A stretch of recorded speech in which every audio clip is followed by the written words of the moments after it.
Okay. I know that we have a full packed day today. I'm Mary Murray, one of the facilitators with Dottie Herb, and we welcome you back today.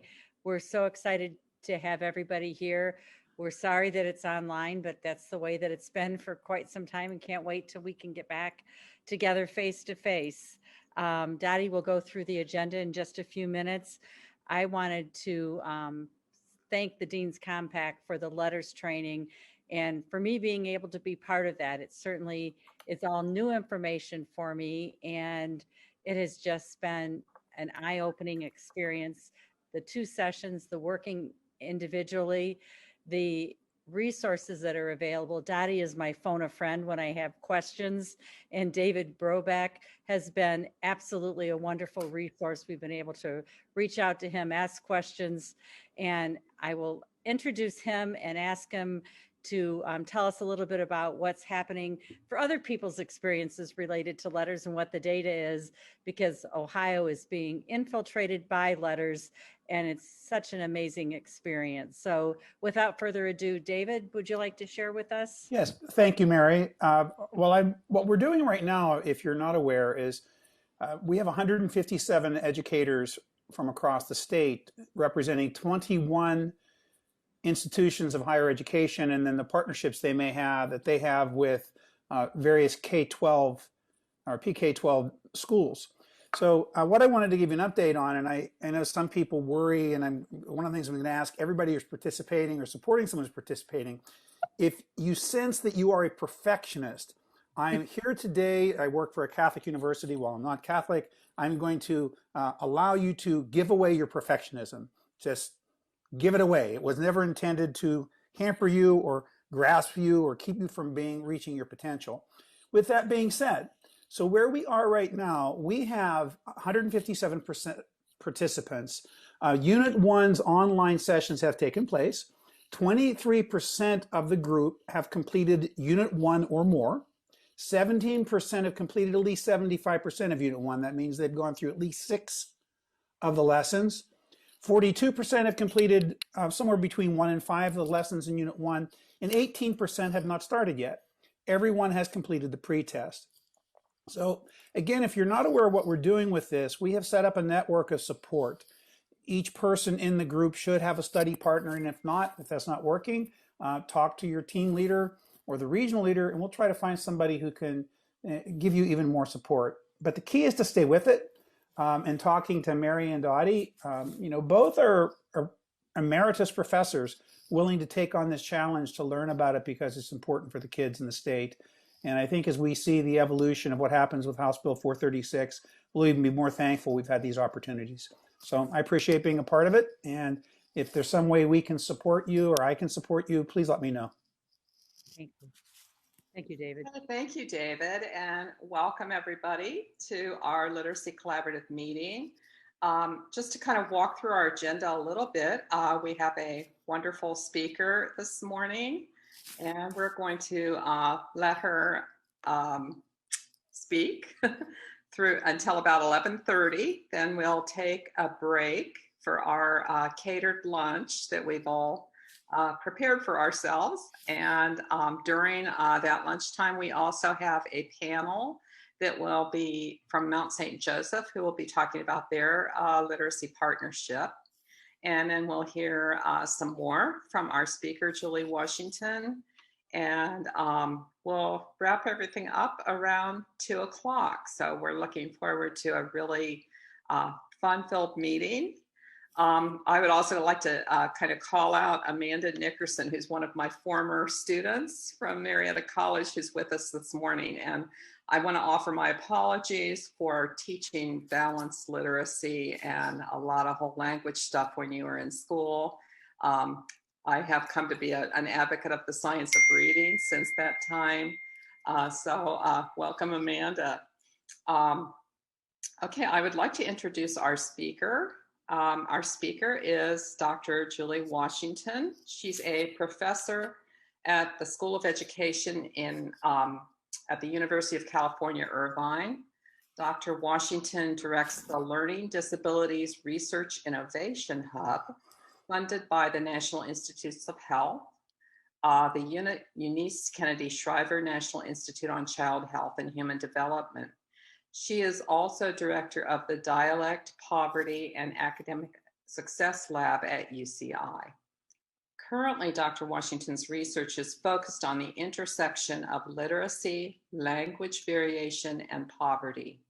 In particular, her work focuses on understanding the role of cultural dialect in assessment, identification of reading disabilities in school-aged African American children, and on disentangling the relationship between language production and comprehension on development of reading and early language skills for children growing up in poverty.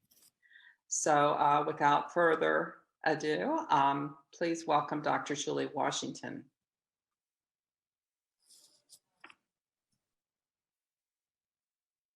Oh, Dr. Washington, you're muted. I actually sound better when I'm muted. It's a much better presentation when you can't hear me. But, oh, the lighting in this room is interesting. It's a pleasure to be here today and to talk to you about some issues that are near and dear to my heart, focused on African American kids and reading, language, and so forth. I'm going to share my screen with you.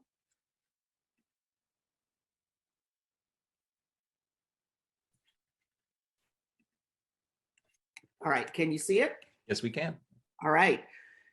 Excuse me. So I'll start by telling you a little bit about myself. I know there was an introduction, but I'll go back a little further and talk about how I got here, and hopefully we can have a conversation. I am a speech language pathologist, and I started out my career, this is Ohio, isn't it? At the University of Michigan, go blue. And I did my PhD at Michigan. And when I finished my doctorate, I was really interested in the overrepresentation of African American children on special education caseloads. And that was a real national conversation at that time. And I knew that many of the kids that we were seeing on caseloads were qualified as speech and language impaired. And so I wondered how we were contributing as a discipline to the overrepresentation and what it was, this sort of mix between who we were as a discipline and what we were doing with assessment. And so I went into the Ann Arbor Public Schools and started working with them in some initiatives that they had to close the achievement gap. And it didn't take long to figure out that many of the characteristics of dialect that I'm going to talk about today actually overlap with speech and language impairment. And so, and when I get to those, I'll talk to you about them a bit. So what it meant was that when African American kids were taking these language assessments, most of the items on the assessments characterized dialect for them. And so they were being counted as wrong. And kids weren't doing well on the assessments. They were being identified as language impaired when they weren't. And so it didn't take long to figure out that that was an issue. But then, you can't be in the schools very long before you figure out there's a reading problem with African American kids. And many of those kids just were really struggling with reading. And so that sort of got me going on, what is the relationship between these language differences, all of the reading problems that we're seeing, and particularly in children growing up in poverty. And so I really am interested in the intersection of those things. And it's because of the patterns that we actually continue to see in the schools. I've been doing this for a long time. And in some ways, I feel like we're making a lot of progress. Then about 2 years ago, I saw one of our old, well-regarded scientists in this area who's been retired for a few years. And so he said, tell me about what you're doing. And so I started talking to him about the things I was working on now. And he said, oh, the same things we've been doing for the last 40 years. I'm like, oh, come on, And I felt like we are making some progress, but we are still trying to answer questions and address issues that have been longstanding. And so that's kind of my background and how I came to this. And I'm excited to talk to you this morning and learn about who you are also and the populations that you serve in Ohio. So I already mentioned the achievement gap. And this is kind of what drives everything that we are doing in our work from the very beginning. And this is one of those areas that has been long-standing. It's really been intractable to the extent that if you look at the data over years, it hasn't changed very much. But the achievement gap in reading is our particular focus. And reading achievement, as we all know as educators, is critical to performance in every subject in school.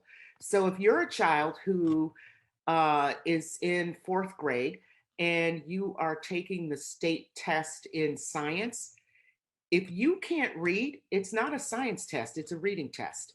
And that's true for many subject areas, that reading undergirds everything. And so when our students are struggling with reading, their overall academic achievement doesn't look very good. It doesn't mean they're not learning the content. That's one of the things I've learned over time. But our ability to assess what they know is impacted by their ability to read. And so one of the things that I'm doing in my lab right now is trying to figure out how to assess so that we are indexing competence and not just performance on the instrument. Because right now what we can do is, measure how you perform on this instrument, but we don't really know what you know about language. And we don't really know what many of these kids know about science because of the extra step that they have to do to get to the science content that keeps them from really being able to show what they know. So we're trying to come up with some better ways of doing that. And so this is kind of what drives what I do.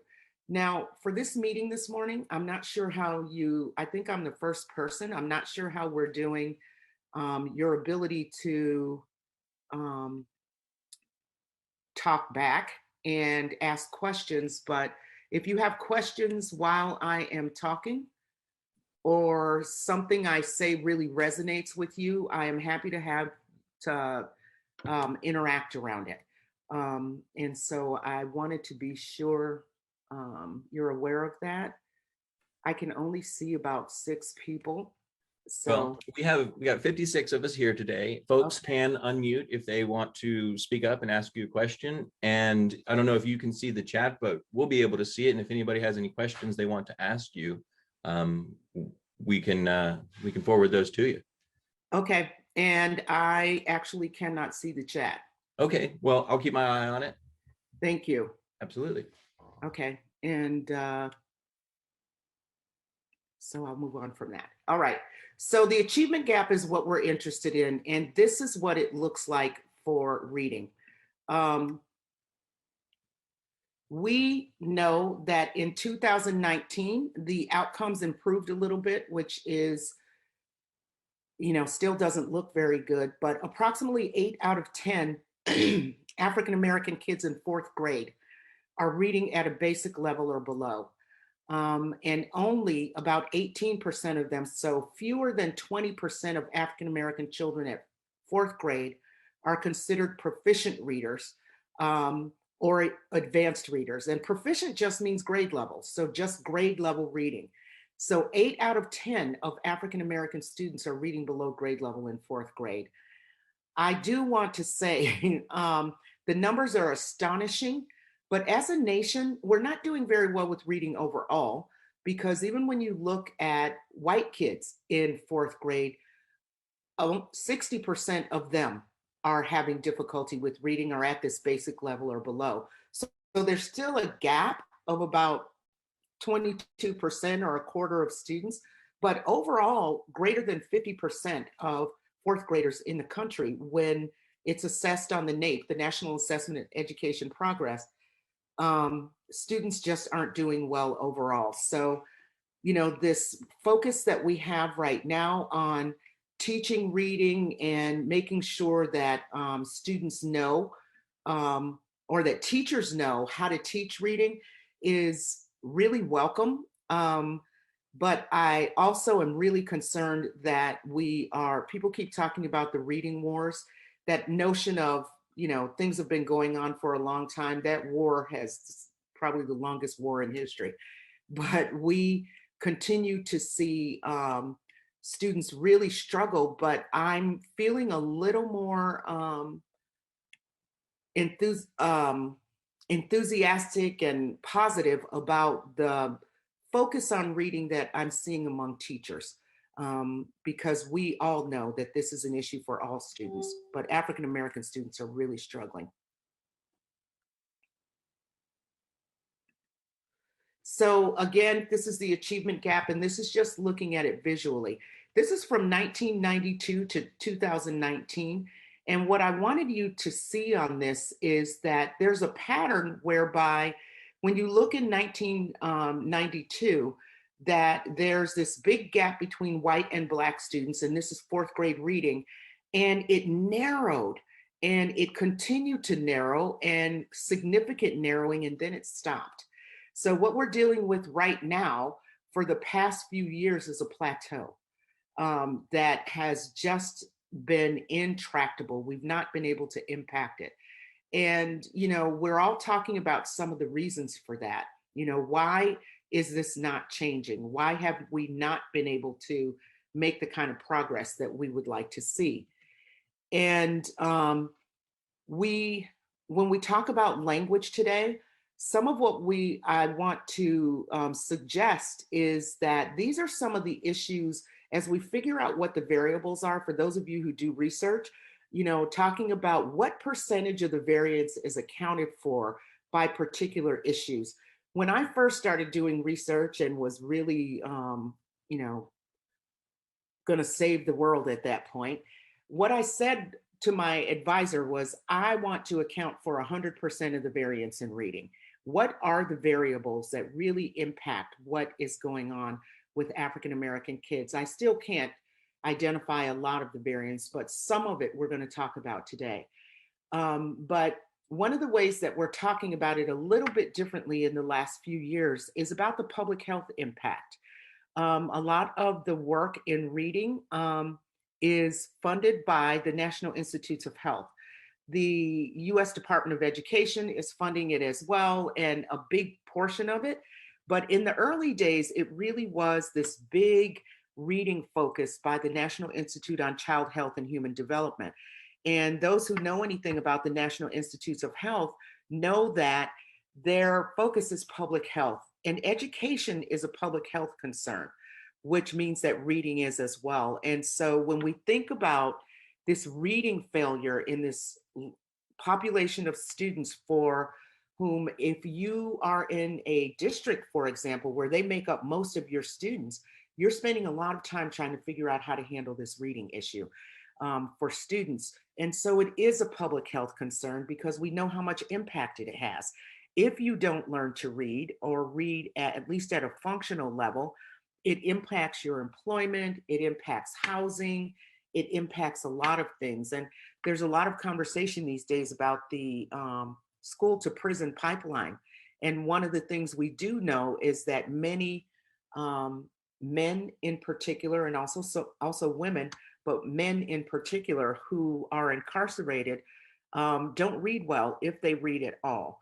And so it has tremendous consequences for society. And at this point, when we talk about reading, we're not just talking about skills and abilities.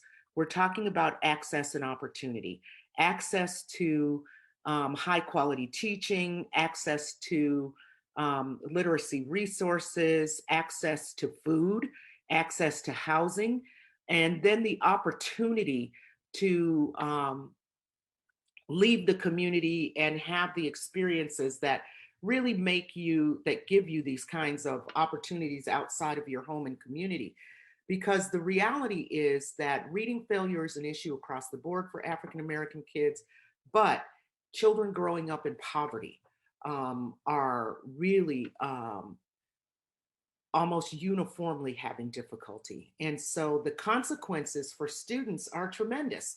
Um, and we think about it long term, but in terms of thinking about the achievement gap for these students and what happens in school, there's a lot of research that shows us that the longer African American students are in school, for every year that they're in school, the gap just continues to get wider.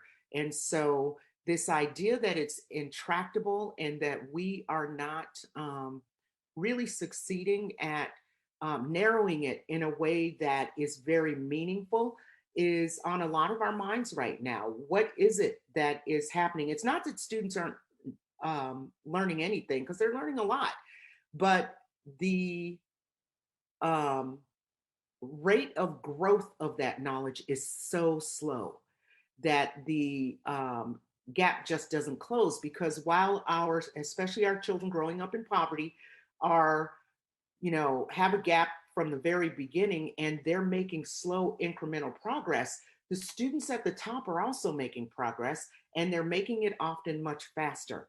And so we are very concerned about that, of course, and in the age of the pandemic, are very concerned about what it's going to look like. I don't know where Ohio is right now in terms of school, whether your schools are open or some of them are open, but there is, this panic going on across the country about what students are going to look like when they come back. How much have they learned? What have they learned? We keep talking about learning loss, which there's a lot of pushback on, that students have learned a lot over the year. I'm sure of that. But what have they learned and how will it serve them in school? That's the question that we have. So for some of these students that we're talking about today who were in this sort of group that we talk about, have behind their peers, what will they look like in the fall when they're back, from my mouth to God's ear, full time? What will they look like in terms of this gap that we're talking about? Will it widen? That's our expectation. And I've been to a couple of meetings where people are extrapolating and saying, yes, we're going to see, 5 months of loss in this group and 8 months of loss in this group. And 8 months is a year, a school year. So the longer students are in school, the larger the gap grows. So what happened while they were out? That's our question. And we just don't know. We're not going to know for a few more months or years maybe. And so this gap in achievement that we talk about is something we've been talking about for a long time. And remember, I said I started doing this because of the overrepresentation in special ed. Well, it turns out that we've had a pendulum swing, and many researchers now are talking about underrepresentation in special ed.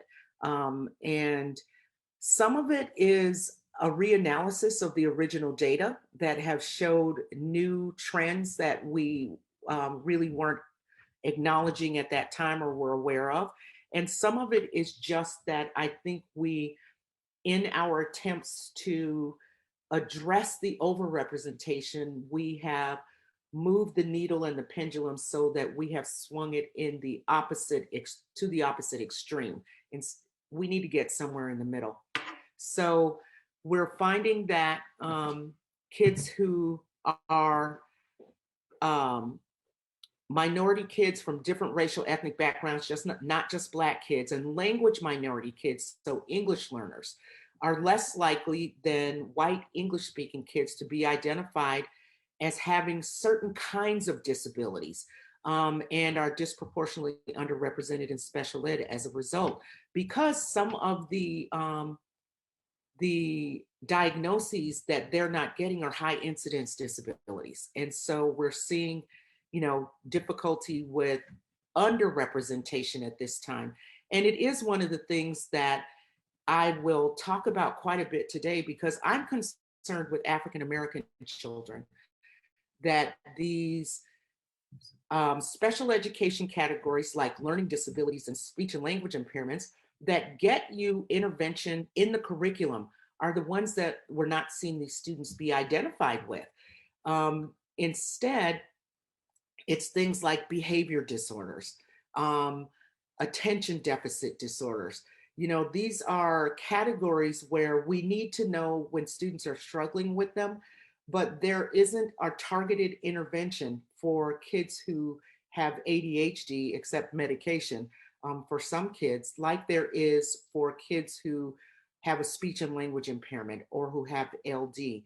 And so our concern is that so many of the kids in these categories that have at least some way to address them in schools, we're not seeing minority kids, we're not seeing English learners represented in these categories in the kinds of numbers that we would expect given their numbers in the schools. And so this underrepresentation is really evident starting in elementary school and beyond, in middle school. And so this is a concern that people are talking about right now because that's a real switch from what I was responding to when I started my career. But I see evidence of it. And I have a good friend whose grandson was really struggling in school, and he was struggling with reading and math. And he was a fourth grader, and he just really wasn't doing well at all. And he's so nice. And every teacher who's out here knows that if you're really nice and really quiet and don't give a lot of trouble, you can move through and fall through the cracks.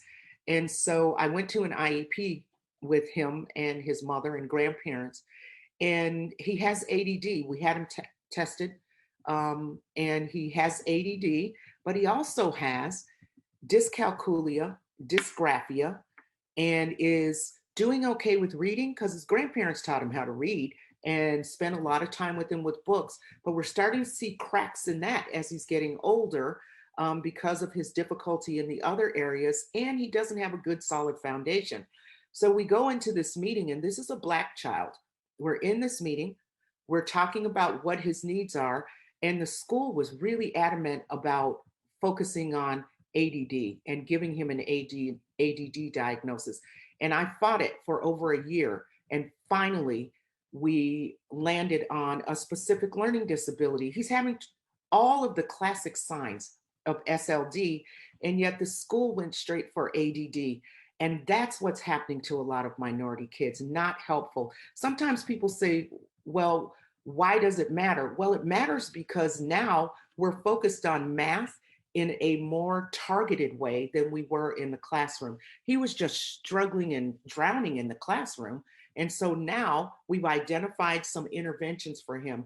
And largely because he now has an IEP that says, we need to work on these things, we need to work on these things. And it was written in such a way that we're really targeted in these areas that he really needs. And so this is what we're seeing in schools a lot, happening to minority kids, to kids who are English learners. And so this underrepresentation issue, the first time I read about it was kind of a surprise to me. But then I thought about some of the patterns that we see in schools, and it isn't such a surprise. And so, then there's the idea of what we're doing in schools. And then there's the law, the IDEA, which anybody who's ever heard me speak knows I am on this. My mantra is this thing needs to be reauthorized so that we can look at what's really happening in schools and have a law that reflects what's going on in 2021, not what was going on in 2003. And so one of the things that we see for LD is that the exclusionary criteria.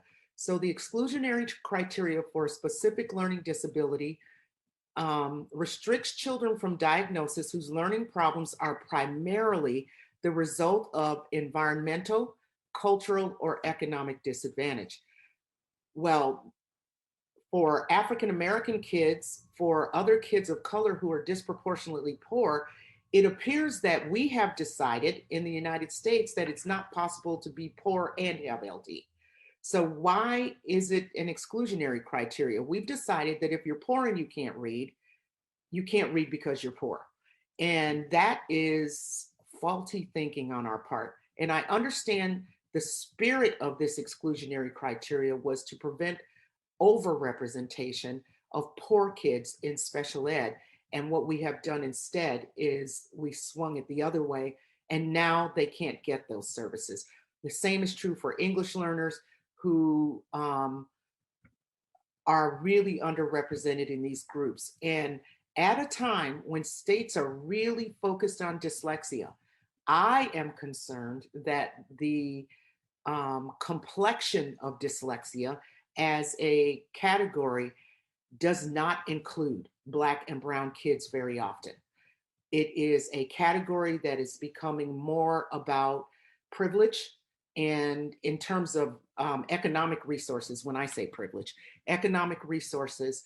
And so children who probably would benefit from those services aren't even eligible to receive them. So that's one of my real areas of focus right now. And I'd like to get the message out there to people about what this is looking like for us as a nation. Okay, so I'm going to take a break here for a second and ask if anyone has any questions. Are money and funding the driver for denying service? David Brobeck, I know you can answer that question. Of course it is. And it really is. I mean, funding's a huge issue. And I think, Julie, this is David Brobeck. I think part of, you're correct. And for example, my grandson's dyslexic. We got him services even though they tried to deny them. But then again, I had the background knowledge, the resources Yep. to contact an advocate attorney. And that was when the change happened.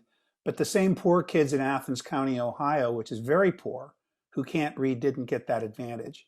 That's right. And I also look, and I don't want to sound like a conspiracy theorist, but if we're trying to deny people the right to vote by color, and we've historically denied people who are underrepresented the right to read, whether they're Native Americans or African Americans,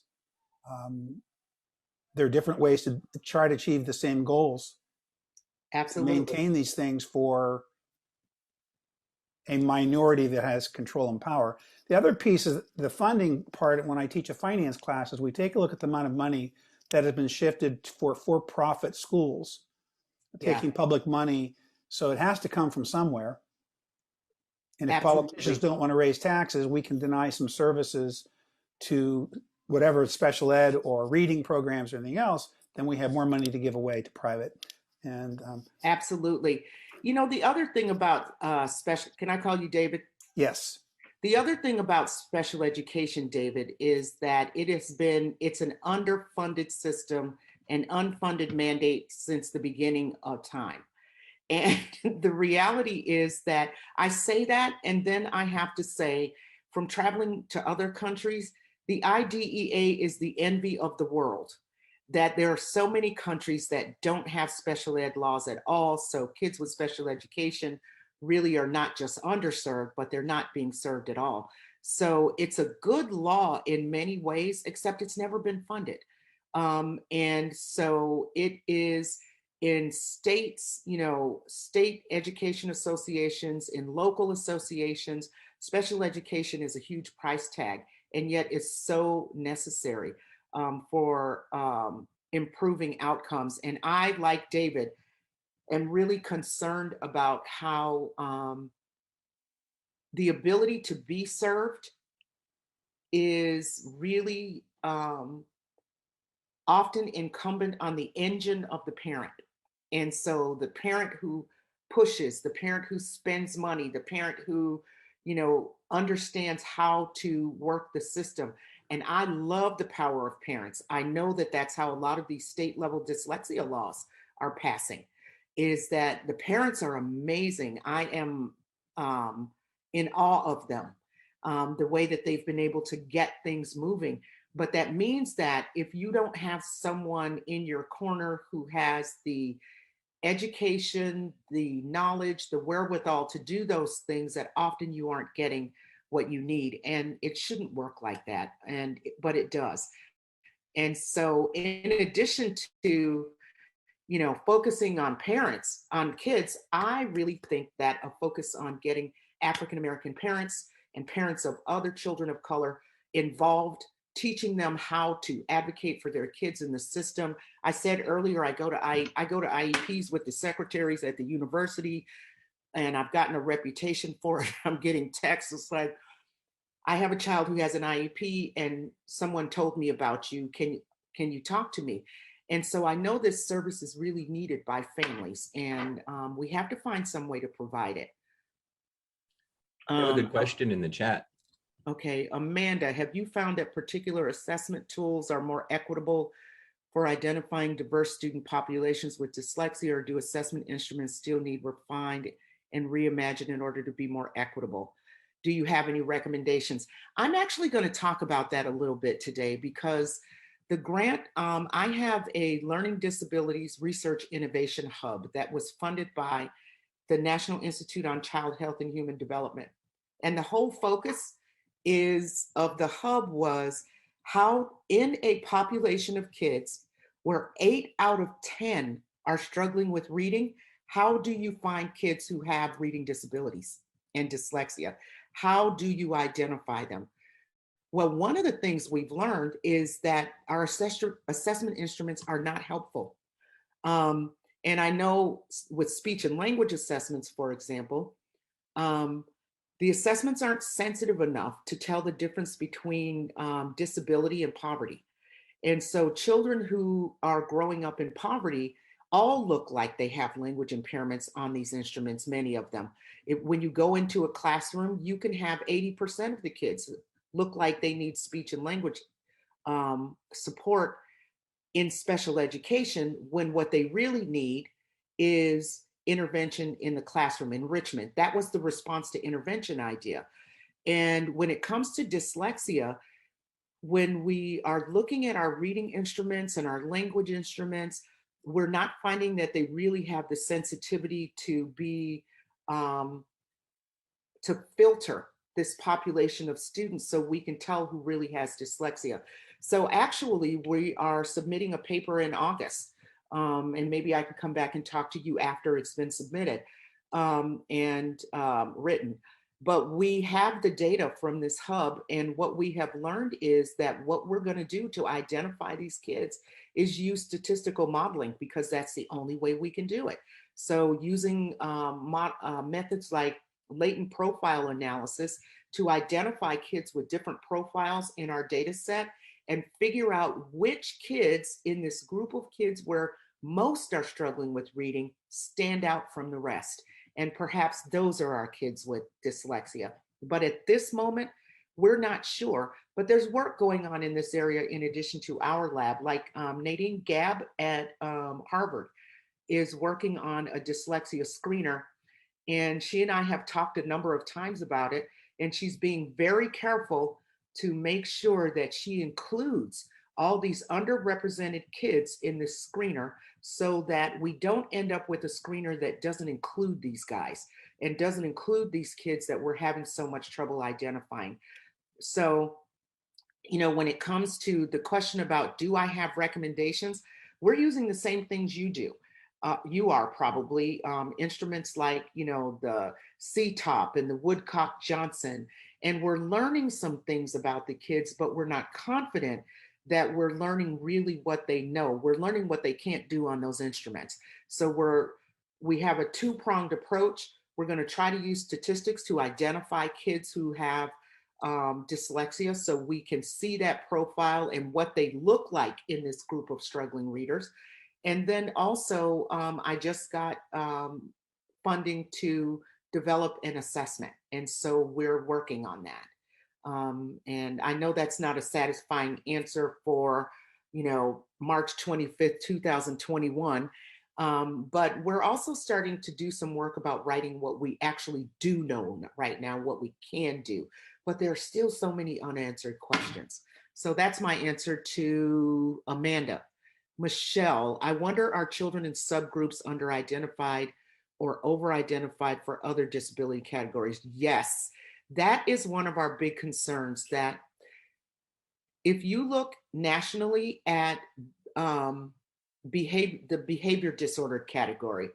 It is populated almost exclusively by African American boys, which shouldn't even be possible. We only make up 12 or 13% of the population, but many Black boys are being identified as having behavior problems. And that's actually where you find a lot of kids. When I have a colleague who studies autism and is interested in how late African American kids are identified with autism. And so, in the general population of students who are not Black or English learners, the average age of identification of autism is 3 years old. For Black kids, is 6 years old. And we know how much early identification matters in autism. Why is that relevant? Because where are they? Where are the kids with autism if we're not identifying? They're in the behavior disorder category.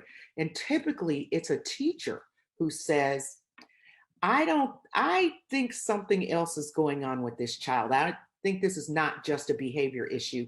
And that's how we're finding a lot of kids with autism. So we really have a problem with identification and diagnosis. And so we're seeing African American kids and these other kids who aren't in the SLD category, in the behavior category, and mild cognitive disorders. And one of the things, so when I do research now, we used to have these criteria for inclusion of kids in our research where it's like, you have to have a typical intellectual profile, so you can't have a cognitive impairment. You can't have these things going on. But misdiagnosis is so prevalent that we allow those kids now to be in our data sets, because many of the kids who are identified with mild cognitive disabilities don't actually have cognitive disabilities. The instruments were a problem for them. And so it really kind of muddies the whole picture, and we're trying to clear it out so that we're doing a better job. But yes, those students are being identified in other categories, just not SLD. They're being identified with behavior problems, and many with ADD and ADHD, conduct disorders, and cognitive impairment. And the reality is, everybody in this group, whether you identify yourself that way or not, is a developmentalist. And one of the things we know developmentally is that if you're having difficulty in areas like speech and language, and it's not being intervened on or attended to in some way, that you end up having behavior problems. That kids who are having trouble communicate, they just don't do it verbally. And so they do end up having trouble with behavior. So it's like this cycle that we're creating and not getting out of. Beth asks, I also think schools in general have a fear of using the word dyslexia. Educators in the schools, like psychologists who are conducting the evaluation, often don't believe they have the knowledge or tools or potentially even qualifications to identify dyslexia. Beth, are you a psychologist? I am a school psychologist, yes. You know, I was in a meeting yesterday and this came up, and the school psychologist said it. Yes. And so, yes. The reason that I made that comment is from my own personal experiences and experiences working with other school psychologists that I know. And in our training programs, we definitely have a good sense of standardized testing and the process of evaluation, but I have been very fortunate here in Ohio to be involved in a lot of literacy learning, doing letters trainings, and really improving my knowledge about structured literacy and the science of reading. And I often think back to when I was working as a school psychologist. I'm now in a consultant role, but if I had had this training in graduate school, how much better my evaluations would have been and how much more comfortable I would have been identifying reading difficulties in students. So I just think that that's so important to really make sure the people who are doing those evaluations have this knowledge base. I agree. You know, this was a real topic of conversation yesterday. and it was an IDEA panel. And, I think that as we're doing all this work with dyslexia and reading, that we should probably take a step back and think about who the stakeholders are. It's not just kids and parents, it's the school psychologist, it's the teacher, it's the neuropsychologist who does those outside evaluations. It's the whole group, because what we're learning now that we're all talking together is that many groups feel ill-equipped to make the kinds of decisions we're asking them to make. And the school psychologist yesterday and you today are the first opportunities that I've had to talk to school psychologists, but I was invited to be on a panel at the International Neuropsych Society meeting about 3 years ago. And since then, I've been to so many neuropsych meetings, and the neuropsychologists are the ones that parents are going to for these outside evaluations. And they were surprised that poverty and cultural issues are impacting their outcomes, and dialect. And I thought, wow, you guys are the gatekeepers. And so if you are not even really aware about all the variables that could be influencing the outcomes on your testing, then a lot of kids aren't really getting, parents aren't getting the information that they need to make sure that their kids are being served. And so, and I know that it's not malice or anything like that. It's lack of understanding about how these issues influence assessment outcomes, how they influence classroom performance. And so I do think that I'm learning from doing these conferences that there is a critical group of professionals who need to be working together on these issues, and not just have it be in certain groups like it is now. And that our school psychologists, our neuropsychologists, the speech pathologists, all of these groups are critical to making these systems work.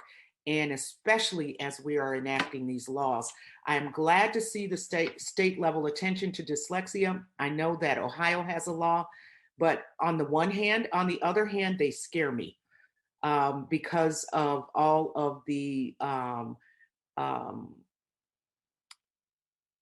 educational gaps there are at universities, about making sure that the school psychologist understands what his or her role is. As a speech pathologist, I know that language really matters for all of this, and a significant percentage of speech pathologists don't understand their role in reading.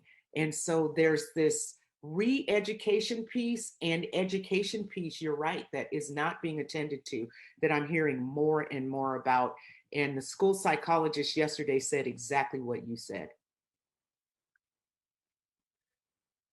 Is the instructional environment this is Amy, also being evaluated? With so many struggling, can we understand disability without making sure strong reading instruction is in place? Opportunity to learn reading, at least at a minimal level. And I see all the amens after that, Amy. It's so true. That when we think about multi-tiered system of support, that's tier one. It's classroom instruction. And so I think that's where a lot of the focus is right now, actually, in the dyslexia laws, is making sure that the classroom teacher is giving good research-based, scientifically supported instruction in the classroom. So yes, it absolutely starts right there. Before we're getting to some of these other areas that I'm talking about, we really need to focus on the instructional environment. And I am a university professor, and there's a lot of conversation about what are the universities doing? Why aren't they teaching people these things they need to know in order to go out and do their jobs well?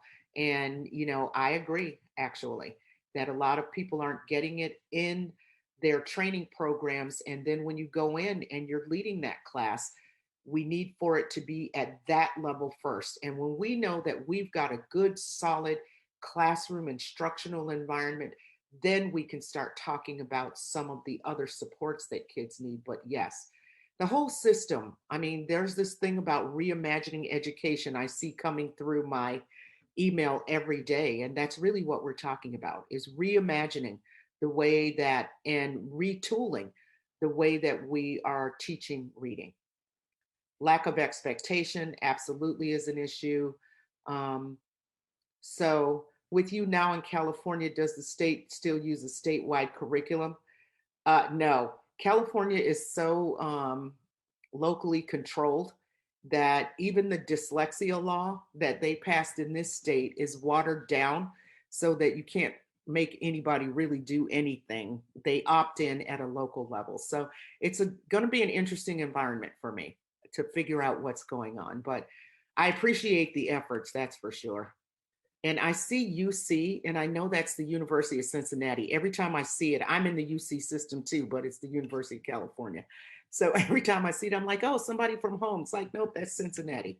So yes, I do think that we are not seeing statewide curriculum, but in Georgia, which is where I just left, their state law includes structured literacy in the law. So they're trying to influence what curriculum is being used to once we identify kids with dyslexia. Okay, I'm going to keep moving on, and I'll stop at times, junctures that seem, like they are appropriate, and give us a chance to talk. So when we talk about, I think I moved this ahead inadvertently.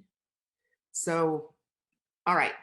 So, cultural language differences is what I'm going to talk about a lot today, and about how they impact this. They account for a significant amount of variance for African American kids and for any child who speaks a dialect. I study African American kids, but I know that dialect variation and language variation when I go to other countries is also being identified and studied for its role in reading and reading struggle. So for African American kids, there's a hypothesis that's called the mismatch hypothesis. And it has, the mismatch hypothesis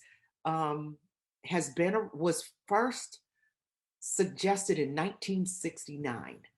And so it's something that people have been talking about for a long time, because reading has been an area of concern for African American students for 50 years, more than 50 years. And I'm sure even before that, but we've really been tracking it at a national level for 50 plus years now. And so this mismatch between the language spoken at home and the one used in school was hypothesized to increase the cognitive load that students experience who come from other languages and dialects as they're learning how to read. And so it makes reading harder. And what we've learned is it slows it down. It's not just that it's harder, but it's slower because you need to take more time to figure things out. So this notion of cognitive load turns out to be really important. And what it really means is that when kids are learning how to read, they have, who are coming from different cultural language backgrounds, that they have so many variables to attend to that are not just about reading, that their resources are really being spent trying to do this. So the first time I saw this actually was when I was in Michigan, and it really got me going on it. And anyone who's heard me talk has heard me use this example, and I apologize in advance. But I met this little girl who was 4 years old, and she was participating in a study that I was involved with that was focused on story retelling. And so the idea of a story retelling study is that I read a book to her, and we look through the book together, and I read it and just read it straight through, and we kind of engage around the book. Then I give the book to her, and she retells the story. And it's truly a story retell because she's 4, so she can't read yet. And so we were using the book, Are You My Mother? And so for most teachers know Are You My Mother? It's by P.D. Eastman. And it tells the story of a baby bird that hatches from an egg and wakes up, looks around the nest, and the mother's not there because the mother has gone to get food because she knows that the birth of her baby is imminent. So the baby bird decides, I'm going to go find my mother. So he jumps out of the nest, goes to different people, animals, objects, and says, "Are you my mother?" And the response is, "I am not your mother. I am a chicken, or I am a fireman." And so this refrain goes on through the book. "Are you my mother? I am not your mother. I am a." And so when I finished reading this book to this little girl, it's a great book. Kids really like it. I finished reading it to her. Then I gave her the book and said, "Now you tell me the story." And she was so excited. And she opened the book and she said, "Is you my mama? I ain't none of your mama. I'm a chicken." And I cracked up. It was hilarious. We had so much fun around this book. She told the whole story that way using the pictures, and it was really fun and it was fascinating. Then I went back to my office and sat down and thought about how much work that was for her. She had to listen to me tell a story in a dialect that she actually didn't use. She had to reformulate the story and transform it into the dialect that she did use, and then tell me the story, retell the story. So that's what I mean by cognitive load. That is a lot of work. And this is a little girl, she was homeless. And so she was low income, she was in preschool, but she had the language skills. She had the working memory ability. She had the sequencing ability that it took to tell this story and maintain the flow of the story and be able to tell it back to me. Many of our kids growing up in poverty don't actually have those skills like she did. And so this is so much work. And that's what I was talking about, both with reading and with assessments. So the child who uses the variety of English that the book is written in, hears the story, takes the book, retells it. The child who uses a different variety of English or a different language, hears the story, translates it into whatever language system they use, and then gives this and then retells the story. So they're using additional resources to retell this story that kids who don't come from a different language background don't have to do. And that's what we mean by cognitive load. It's really taxing kids' systems, their cognitive systems. And we know that kids are limited information processors anyway, that, can't walk and chew gum at the same time. That old idea that while you're doing one thing, you're using up all your resources to do that. And so you're probably not going to do this other thing very well. So that's what I saw with her. That's what we mean by cognitive load. So when things don't match up for you, you have to bridge these in some way in order to give the tester or the teacher the output that he or she is looking for. And so we know that this mismatch idea, we see it in practice.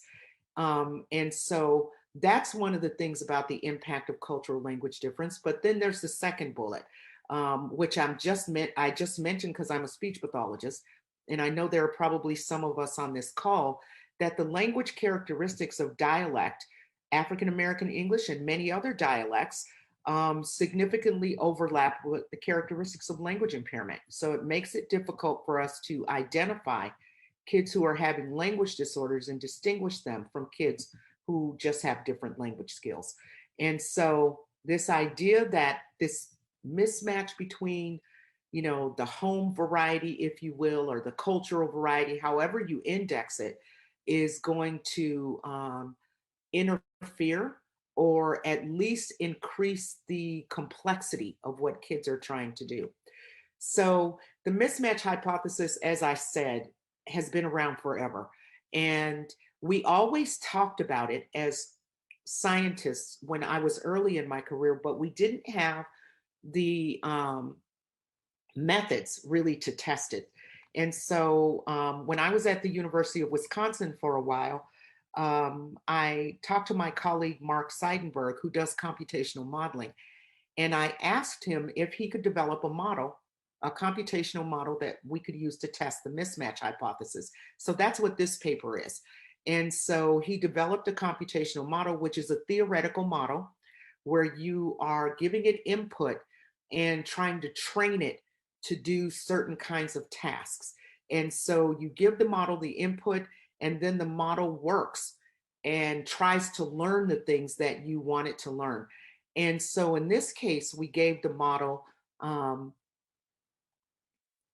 spelling and oral input that either matched or didn't match. So the spelling could be in dialect, be impacted by dialect, and then the oral language was more mainstream or vice versa. And, the short answer for us was that this really mattered. So when we gave the model these kind of different spelling pronunciation mappings, what we found was that when the spelling and the pronunciation matched, it took the model approximately 350 trials of learning to get to 75% accuracy. That was when they matched. When these spelling and pronunciation didn't match, it took the model over 1,000 trials to get to 75% mastery. So it took the model 3 times as long to learn how to spell when the pronunciations didn't match. And this was a theoretical model. This is what we thought was happening to kids.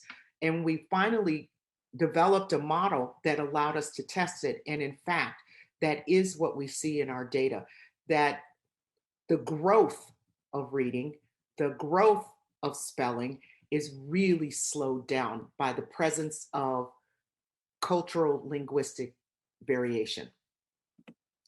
So this is just what I was talking about. I always talk ahead of my slides, but this is the idea that it took 1,000 trials to get to the same place that when there was no dialect involved, the model got there so much faster. And that's what happens for kids. If you come to school using a language system that matches what you're going to be taught in school, then you get to skip that extra step of having to bridge 2 systems. And so you can get to the outcomes faster.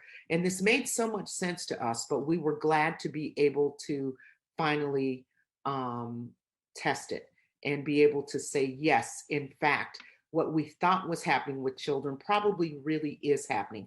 This is a theoretical model. It wasn't a child that we did this testing with, but the model allowed us to just keep putting information in and seeing how it was managed without having to, waste school time, which you wouldn't let us do anyway. Having kids do this, and the model taught us a lot about our assumptions about what was happening with kids. And then we were able to go after the model and start testing these things with kids, which is what I'm going to talk about today as well. So I am going to stop right here and ask if anybody has any questions before I go on and talk about why we care about this.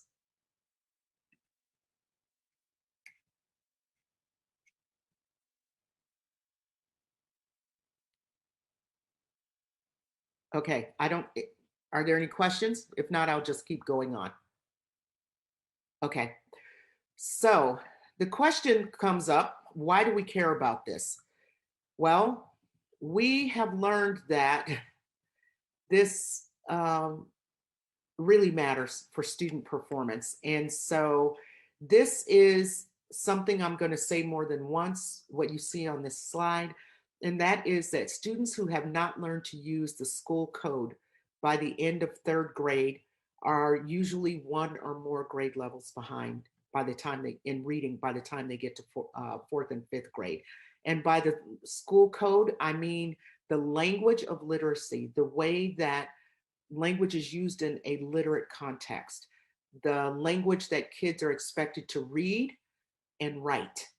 If children have not learned this by the time they get to really by the end of 2nd grades, but certainly by the end of 3rd grade, we start to see them fall behind. And in the upper grades, we start to see the growth really slow, and the the reduction in their performance that just continues over time.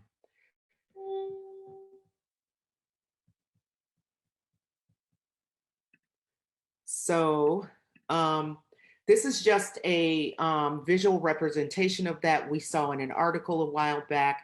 So you see that if you just look at the graph, we started collecting data with kids in preschool. And what we learned was that starting in kindergarten, we start to see an incremental drop in the use of dialect every year.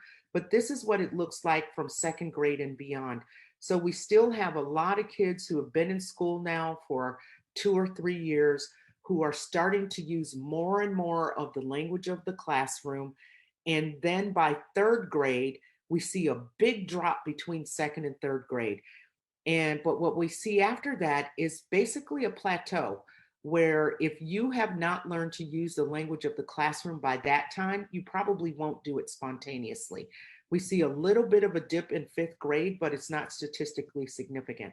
So whatever kids have learned by the end of second grade, we see them, and I'll show you some data where they are still changing a little bit, but it slows down so much. So I'm not sure if it's true, but like those of you who are psychologists, we're investigating in our data whether there's some like critical time period in those early years where we really need to get kids using language the way that it's used in the classroom, using language the way that they encounter it in text in order for them to continue to have a healthy rate of growth. And so, but what we do see is what this graph shows, that at the end of second grade, whoever is still using a lot of dialect and is going to make the switch is going to do so by this time, and then we're not going to see a lot of change. So this question about how you handle it, we'll talk about, because people are doing different things. Like some people are trying to teach kids to code switch, and I'm not sure I support that. I understand why it might be necessary with older kids, but I'm not sure that that's the best way to go. And so we can certainly talk about that. So when we talk about cultural language difference, I am talking about African American English. So now we're going to talk about what is it? What does it look like and how it impacts reading and writing? So we've been sort of leading up to this. But these cultural language differences, those of you who work with African American kids will recognize this dialect. Those of you who don't and work in rural environments may recognize some of this for the kids that you work with. So these dialects often result in communities from isolation and impact what happens when you get to school. So African American English has been called other things, and now it's called African American English. Some people say African American Vernacular English. That's the same thing. We used to say Black English, same thing. In the press for a while, people were talking about Ebonics, same thing. Same dialect by different names discussed in different ways. People talk about it socially, we talk about it politically, I'm talking about it educationally. And so it's a systematic, rule-governed variation of American English. And essentially, that is the definition of a dialect. A dialect is a systematic system that is rule-governed. So we may not have written down the rules, but if you listen to it, you can glean the rules from it. Things change when this happens. Various features are included in this context. And so there are rules for how it's used. There are rules for how it's produced. So that's the first thing. And seems like a small issue, but we spent a lot of years in research. Sorry about that. We spent a lot of years in research trying to prove that this was a valid system, that it was a valid system, that it was not just poor English, that it was rule governed and therefore is a dialect. So this is not a small issue. The next point, that it's used by most, but not all African Americans in the United States, also is an important point. So when you hear African American kids doing things that are different than you might expect linguistically, it's not all dialect. Some of it is. We know that there's a rule governed part of it that we can identify that we know is dialect. So that's the first thing. The other thing is not all African American kids use it. But what we have learned through our research and in other labs is that if the kids are growing up in poverty, so low income kids, more than 90% of them will be using it when they get to school. And so for when I first started studying this, there was this misconception that it was the language of poverty. Well, it isn't. It's the language of a cultural community. But for children growing up in poverty, they are almost 100% of them will be using it.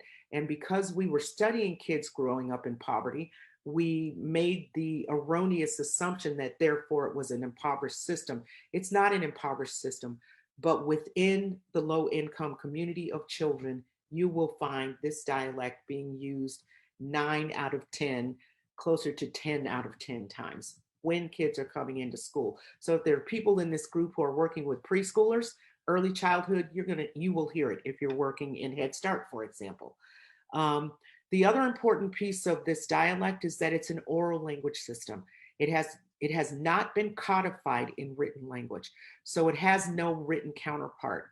And when I say this, it's interesting because people have seen it in writing, absolutely, but it's not codified for writing. It is an oral system. But if you are a child who pronounces the word with as whiff, then when you write it, you will write W-I-F. So we see dialect in children's writing. You also see it in novels. So some, especially Black authors like Zora Neale Hurston and Toni Morrison, Langston Hughes, used a lot of dialect in their writing. But you will see that even when you see dialect in writing for novelists like that, it's always in quotation marks. So it's a person speaking. So it's not really written language, it is oral language being represented in writing. So this is an oral system. And as a result, we've not really used it to try to help kids make the bridge from one system to another, which is interesting and is being discussed a lot right now. The last point is a really important one, really, really important for kids and their families. African American English is a low prestige variety of American English. And that's why its legitimacy was being discussed, and people were talking about whether it's just poor grammar, things like that. But it's a community language agreed upon by the community, and so is a well-recognized system and the most studied dialect of American English. So let's talk about low prestige varieties, because this is important in linguistics and it's important socially. When we talk about the prestige of a dialect, its status, its social status, a high prestige dialect is a dialect where when you hear someone speak it, you attribute negative or positive characteristics to the speaker. And it may be unconscious, but when you hear it, positive ideas come to your mind. A low prestige system is the opposite. When you hear someone speak it, you attribute negative characteristics to the speaker. So our view of language is conflated with what we think about other people, essentially. And so a high prestige system, if I were in front of you, I would ask you, what is a high prestige system? And I am in front of you, so you get to answer. What's a high prestige system? Language system, one that you think positively about the speaker.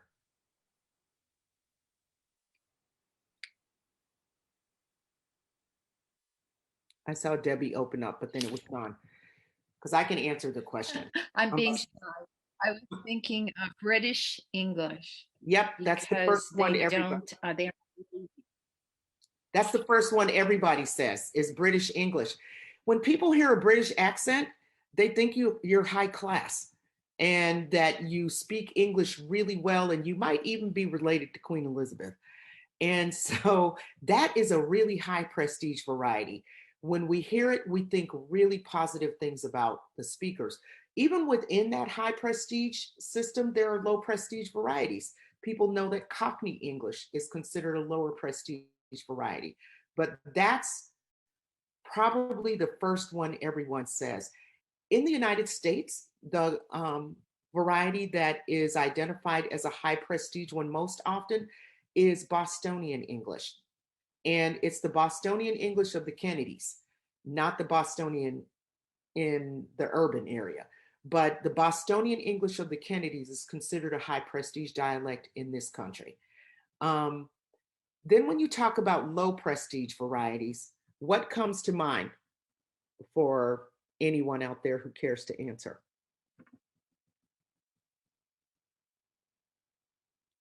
Don't be shy. I would say a Southern draw. Yes, Southern English always comes up. Somebody put Creole, that's very specific. But yes, absolutely. And Southern English is so stigmatized. And as a result, so are its speakers. And so when you hear a Southern accent, when I ask people, when you hear a Southern accent, what do you think about the person who's speaking? Uneducated, redneck, slow, all kinds of things that are so negative. That's a low prestige variety. And that's what African American English is like. So when you hear a 14-year-old boy, in particular, a teenage boy who's using this variety, people think he's a thug, he's unmotivated, doesn't care about education, might be a criminal. That is a low prestige variety. And that is really, really detrimental to kids. That when you hear the way they talk, if you ascribe personal characteristics to them as people that are negative, that has real consequences for them. That's why that bullet point is so important, because this system has been beaten and battered in the country, and certainly in educational environments. So, Alex, what was your question? Mary, I've been wondering this as well. I want to be able to help our students with dialect in the best possible way. I'm looking at the chat. Munger has a question. Is there any kind of crosswalk or other kind of resource available for teachers to use to help build the bridge from a child's African American English to standard American English to help them with reading and writing? The example you use of with makes me think of this. How can we study this in a comprehensive manner so that teachers don't have to guess? Where can we find the rules, a rule governed variation of English you referenced, so that those who do not use this dialect can educate themselves? I love that question. I am really big on educating yourself, especially in the current environment, so that we learn more and more about each other. And there are some studies that have been done. I've done a lot of them, and so have others, that talk about these features. And right now, I am in the editing process with American Educator, the magazine for teachers. And there will be, in their summer issue, there will be an article about this. It will have all the features in it and recommendations for what you can do in the classroom in order to support students who are dialect speakers. We know how important this is and that teachers care about it. And so look for American Educator in the summer, and we're going to address a lot of these issues, but I'll talk about them today also, and also talk about the best way for you to think about supporting students depending on how old they are, because what you do related to language variation with a first grader will be very different than what you'll do with a 10-year-old. And largely because of what the language system represents for you at each age. This is a group membership issue. And as you're a teenager and you're asking me to change the way I talk, you know, you're asking me to choose you over my friends, and that often doesn't happen. So the way you address it is different with older kids than it is with younger kids. And so the American Educator article will talk about that, but we'll discuss it today too. It's really interesting. In Hawaii, they have pidgin. In almost every country, they have some creolized version of the major language or a pidgin variety. And the more languages there are in a country, the more varieties, the more dialects you will find. And when I talk, it doesn't matter where I talk about this. teachers are having the same struggles with trying to figure out how to incorporate the dialect into their teaching or how to change their teaching around it. So this is an international concern. All right, so African American English. I keep going the wrong way. I do this all the time. What does it do to English? That's the thing we're going to talk about. And I'm not going to talk about all the features here, but the major ones. And Mary, this gets to some of your point. And I will put some examples or some references on my presentation this afternoon that give you articles that also will give you this same information. So African American English adds and deletes bound morphemes.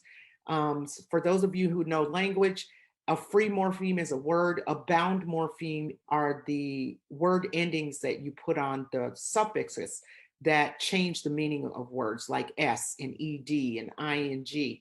And so in African American English, morphemes are variably included. Sometimes they're there and sometimes they're not, and that is completely acceptable. So if you look at this slide, some of the major ones that we see variably included or excluded are the possessive form, the possessive S, the past tense ED, the plural S, and the third person singular S. You will notice how many S's there are. And so I'll show you an example of a writing sample from a child who edited this writing sample 3 times, and it was still had a lot of S's that were not included. Well, if every S has the potential to be excluded or included, it's hard to figure out what the rule is for inclusion when you're writing. And so deletion of morphological markers is very common in African American English. If there are speech pathologists in the group, you know this is also very common in language impairment.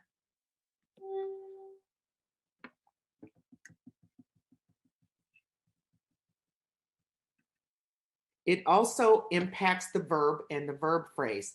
The top 2, deletion of the copula and auxiliary and subject verb agreement, are the 2 most common syntactic features of African American English. So deletion of the copula and auxiliary refers to the verb to be. A copula is the freestanding form of to be that is not like a part of a helping verb phrase, like an auxiliary system. So he is hungry, where is stands by itself as a copula. He hungry is completely acceptable. And then the auxiliary form, he running fast. And so he is running fast. And you'll see that the G is dropped as well, which is very common among African American speakers.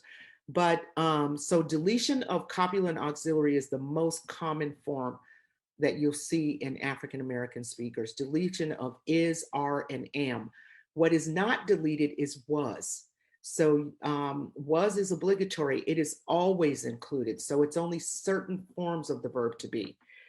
Then there is subject verb agreement, which typically impacts was and were. They was looking instead of they were looking. It's very common among African American speakers and is the second most commonly encountered feature in the dialect. Then habitual be is really interesting. It's an interesting form. And someone sent me a clip from a comedian who was talking about habitual be, and she did such a good job with it. If you're interested, I'll share it with you. And afterward, one of my colleagues said, I don't understand why this doesn't exist in language in general. It's so useful. And the idea of habitual be is when somebody uses be in this form, it's the unconjugated form of be with any subject. So he be, she be, they be, your dog be, your cousins be.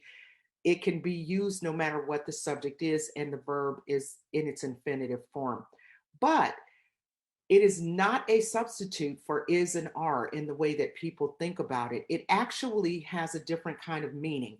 So when you hear someone say he be getting some ice cream, you could put on the end of that all the time. So it's a habitual idea. So it's something that somebody does all the time. So when I say he be getting some ice cream, it doesn't mean he's going to go get some ice cream. It means he goes and gets ice cream all the time. It's something he does all the time. So it's distinguished from other forms of to be by this habitual nature. And this comedian gave this example of a teacher who was talking about somebody doing something.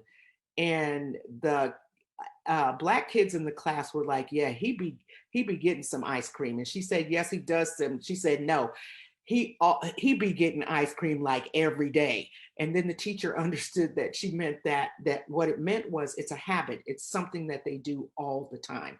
So that's habitual. Be remote past been. I've been knowing how to do something.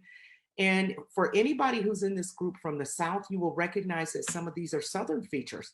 Well, remember, African American people who live in places like Ohio, our families came from the South. Most migrated from the South to other countries during often the Great Migration in the Midwest was in the 30s and 40s.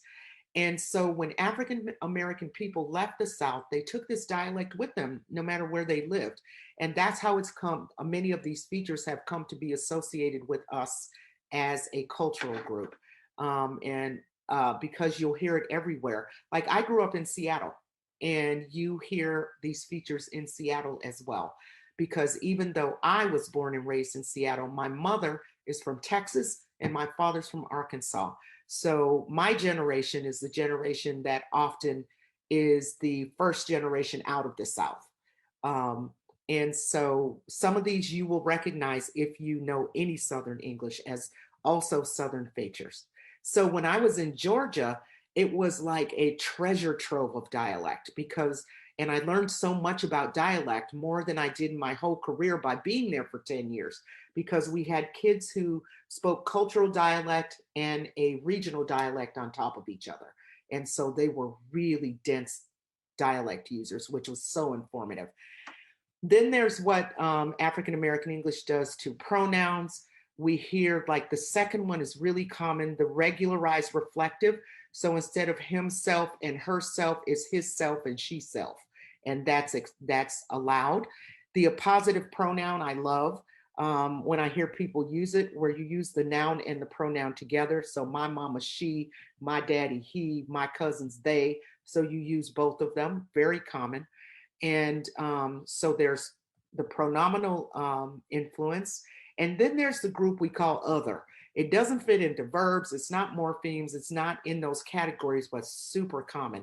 Like the first one is fitna supposed about, and they mean imminent action. And fitna is something that we hear in adults, but a whole lot in kids. And we first heard these when I first developed the list of features. I was in Michigan. So these you hear in the Midwest. And then as we went to the South, we added a few more. But these are the ones that we hear kids using around the country. Fitna means fixing to. I'm fitting to do something. And we hear kids do it all the time.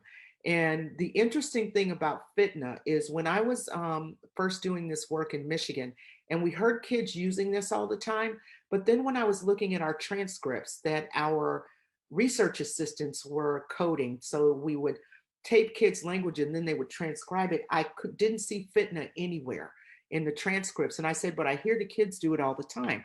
So I listened to the tapes myself. And one of the things that I learned from that experience was because it wasn't a part of the language system of our white coders, they would gloss it and change it to gonna, because that is what it means. I'm gonna go outside. I'm about to go outside. I'm fitting to do something. And so they were changing it, and we had to teach them to hear it because they could not hear it. They automatically, because they heard it, and it wasn't part of their own mental dictionaries, they changed it to something that was equivalent. And so it was very interesting that they couldn't hear it at all. And then there's the next one, multiple negation. Before we started working with kids, African American English was talked about primarily with adults. And so we wanted to talk about it in a developmental way and what it looked like with kids. And one of the things we did when we started working with kids, it used to be called double negative. Then we started working with kids and realized that if you can get 6 negatives in a sentence, then you should just really go for it. And if you have 6 of them in there, it means it's really negative. The more negatives there are, the more negative the idea. So this is one I got from a child. He ain't never got no candy, no how. So that means this boy never has any candy. He never has it. So you have 4 negatives in here, and multiple negation, a negative plus a negative plus a negative is always a negative. It's not like math where it's a positive. And then finally, the double modal, which in kids we see is really different from adults. Like am going to do something. So it sounds like they're using the am twice, but it's the modal auxiliary being used twice. And in this case, it's the same modal auxiliary. So this one really came from a child. If you know anybody in the South, what the double modal is like might could. And so this is a child version of that kind of feature. So kids are doing things differently. We know that dialect is age graded, that kids will be doing things that adults don't do. Young adults will be doing things that old people don't do. And older African American people do a lot of things in their dialect that have fallen out of use for younger people and probably will go away when that generation is no longer with us. So phonology is impacted, which is all of this is significant for reading, but this is very significant. And so the sound system is impacted in significant ways. And these are some of the major things. There are a lot of other things. We wrote a paper about phonological variation, which I can share with you, that has a more exhaustive list of the feature, but these are among the most common ones. And so I already talked about with for with. So that is the voiceless TH sound becomes an F or a T. But the voiced sound, the one that you can feel, like the voiced TH becomes a V. So bathe and bathing instead of the F. And those are quite common. The next one is very common in that prevocalic position. That means before a verb. At the beginning of a sentence, the voiced TH becomes a D. Dis, dat, dim, doze, very common. And then finally, consonant cluster reduction is very common and is the feature that people respond to a lot. It's the final consonant that's deleted when there are 2 consonants at the end of a word. So final consonant deletion is very, very common in African American child speakers in particular. And so I remember when I first moved to Georgia that it takes a while to normalize a regional dialect. So everything sounds really foreign to you. And after a while, you get used to hearing it and you don't hear those differences as much anymore. The one that I heard the most in schools when I got there, I was like, there is not a final consonant in sight in this school. The thing about final consonants is that there are 2 issues. One is that when the final consonant is gone, it removes the word boundary. So a lot of the words start to sound like they're running together because you don't have that final consonant to create that boundary. The other thing is, like this example that we have here, when you delete the final consonant, you create a word that really exists. So coal and cold. And so those are 2 words in English. And so when you delete that final consonant, then you create a different word. And one of the things that we're really interested in that we see some evidence of is that when kids are deleting final consonants and you as a teacher use final consonants and it creates a word that they pronounce differently, we think it slows them down a little bit while they are processing which word you were actually using. And I saw evidence of this recently because this is another one of those things where we thought it was true and have not really tested it. And I do some work with a homeless school in Atlanta. It's a private school for homeless kids. And the woman who teaches reading there has started, especially virtually, doing these checks with kids where when she uses a word, she has taught them how to give the word back to her in a context so that in a sentence where she can hear whether they're hearing it, especially now that she's teaching final consonants. So she said, she was trying to teach the word field get them to get that final D sound. And so one of the kids said, feel like when you feel bad about something. And she said, okay, friend, you missed the final sound. And that's what she sees kids doing over and over again. And we thought that was true. And I love how she puts it in a context where the kids tell you what it means. And the meaning, if it's the same word as the one you're using, then we're good. But otherwise, what she's learning is that they're not hearing that final consonant. And to the question about how this influences teaching, one of the ways it influences it is that when you get to a point where dialect might impact the way that kids are perceiving something like the final consonant, you need to spend a little more time there doing a check to make sure kids are with you.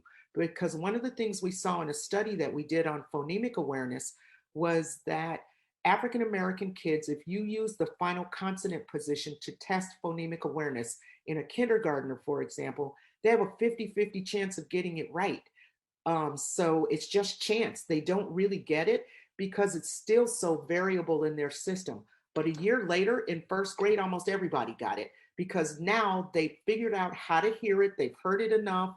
They've gotten enough exposure to it in the classroom that they're starting to figure out what kind of contextual clues there are in oral language for them to figure out which word you're using. And so then in first grade, now we can use the final consonant to test phonemic awareness. But in those kids who were in kindergarten, if we ask them to identify phonemes in the initial position of words or the medial position of words, they could identify those. So now we know they have phonemic awareness. Having it in the final position is immaterial, except eventually they need to understand it, and later they do. So it takes longer. All right, so I'm going to stop for a second and pay attention to the chat.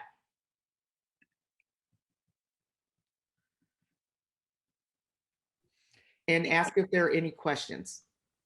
Dr. Washington, my colleague Shonda Yancey, who did not want to speak out necessarily, but she's so brilliant, I'm going to bring her comments to light for you. Thank you. She's mentioned that there are she has observed some differences in dialect in terms of African American English between the Southern and the Northern dialect. Oh, yes. And okay, so that's kind of was something that she was relaying, and I thought that was pretty brilliant, and I wanted to ask about that. Absolutely. And in fact, there is a scientist who actually studies that. It's Jana Edding. She's at Louisiana State. And so she makes a distinction between Southern African American English and African American English generally. So, you know, one of the things we're talking about dialect from as it relates to a group of people who differ by race, so a certain race of people, but the reality is that there are regional dialects also. And so African American people in the South are not only using general African American features, they are also using Southern African American features and then just general Southern features. And so they have several different kinds of dialects that are sort of mixed together in the South. Oh, the researcher, I'll type her name in because it's, who is the researcher? Her name is Jana Edding. And Jana's the only person I know who is comparing Southern African American English, and Southern White English, and trying to understand the differences between them because she's a speech pathologist. And they need to be able to identify which things are cultural dialect, which things are Southern dialect, etc. And so she has done some really great work. You know, when I come back this afternoon, I have all these scholars in here. I'm going to give you all a reading list this afternoon. I'll put together some references and you can look some of them up if you're interested in reading further. But her work is really great. And absolutely, dialects differ by region in the United States. In fact, there are dialect maps that tell you what is being used in different parts of the country. And then within those regional variations, there are also cultural variations. So you may hear many dialects layered on top of each other. Interestingly, the Midwest is considered sort of the mainstream standard in the United States. That's our language of the media. The dialect variety of the media is considered the Midwestern dialect, and Ohio's in the Midwest. Well, one of the things I learned from living in the Midwest is that when they say that the Midwestern dialect is the standard dialect, they're not talking about Wisconsin, because I lived in Wisconsin. They are not talking about Minnesota. Those are not that mainstream. So the Midwest that I think we're talking about are Ohio, Iowa, maybe Illinois. And so it's not even the whole Midwest, because there's a lot of variation in the Midwestern dialect. It's so interesting. Somebody said not Southeastern Ohio. Yeah, so when we say that it's a Midwestern variety, I'm like, which one? They're not all the same. When I got to Wisconsin, there were so many things that they said that, I had to figure out. And then the way a lot of words are produced sounds more like Minnesota and Canada than they do like, Illinois or Ohio, even though they're all part of the Midwestern part of the country. So it's very interesting. There's all this variation within variation.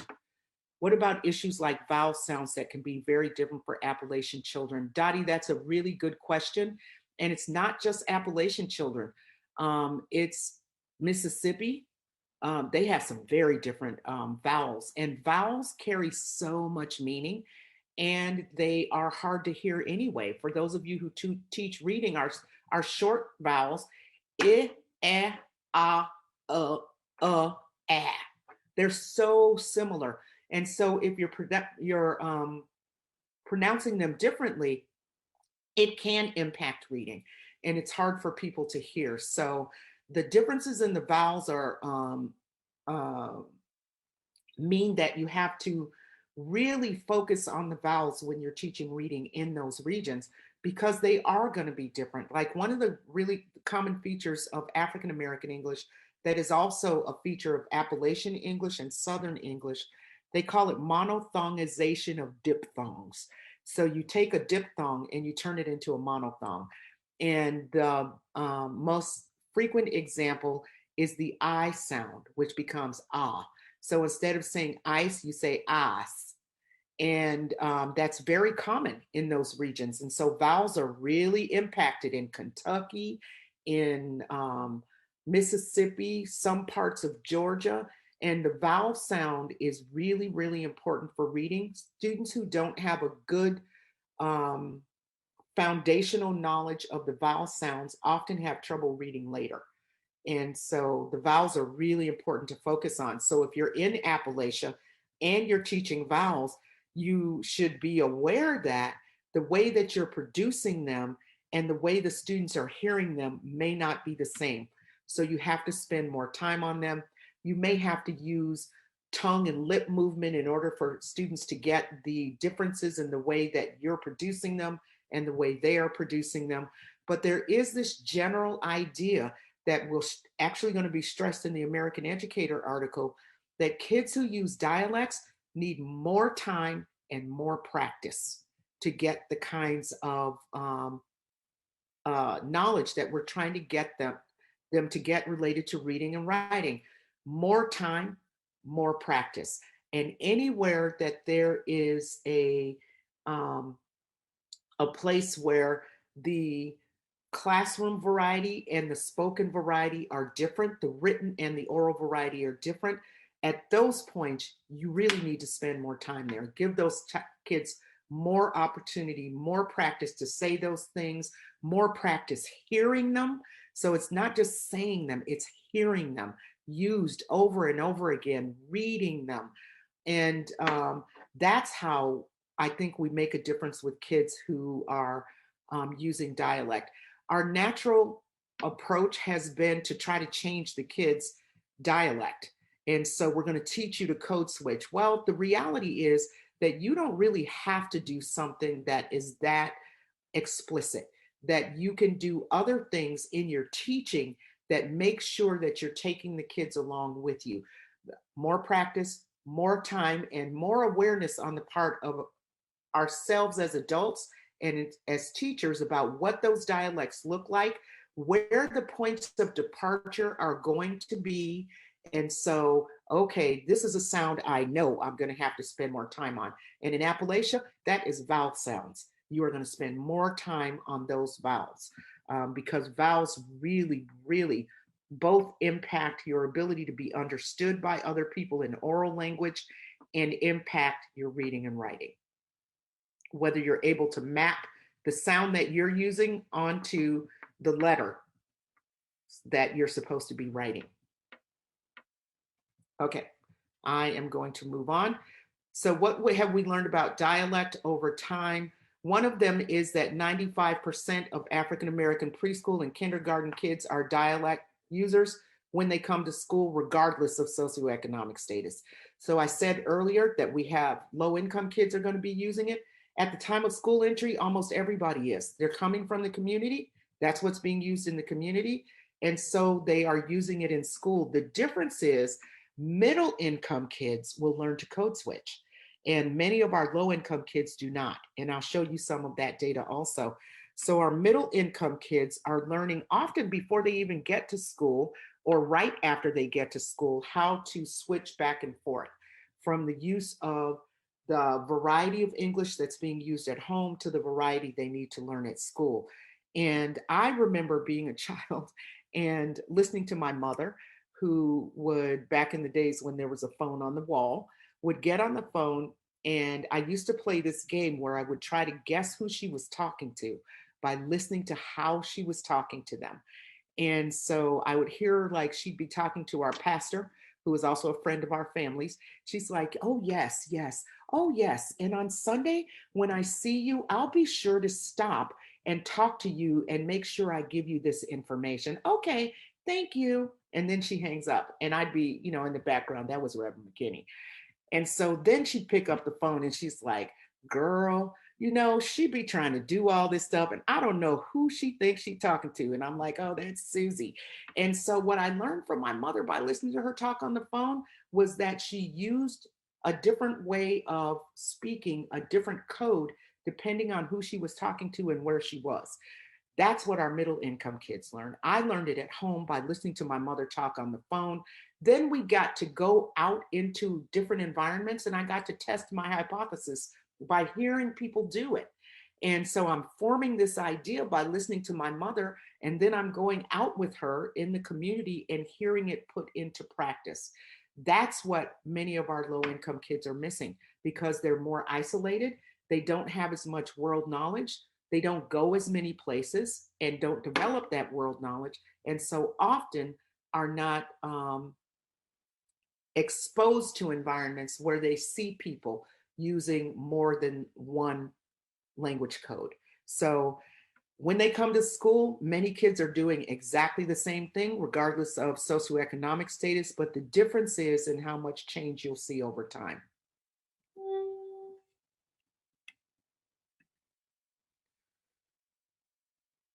So in addition to that, I keep talking about the difference as it relates to socioeconomic status, but within the dialect, we have learned that dialect is used on a continuum. And this is one of the most important findings I think we've had as it relates to reading and writing. So that young children, even when they come from the same neighborhoods, will be on this continuum from high, moderate to low dialect use. And so some kids don't use very much dialect. They use it, but not a lot. And then there are some kids who use so much dialect that it sounds like the majority of what they're saying is impacted by dialect. We first saw this idea of dialect on a continuum when I was in Michigan, and we were starting to understand how it was influencing outcomes in reading. Then I moved to Georgia, as I said, where you have like this treasure trove of dialect. And then all of a sudden, there was enough density in the use of dialect that we were able to see what was really going on.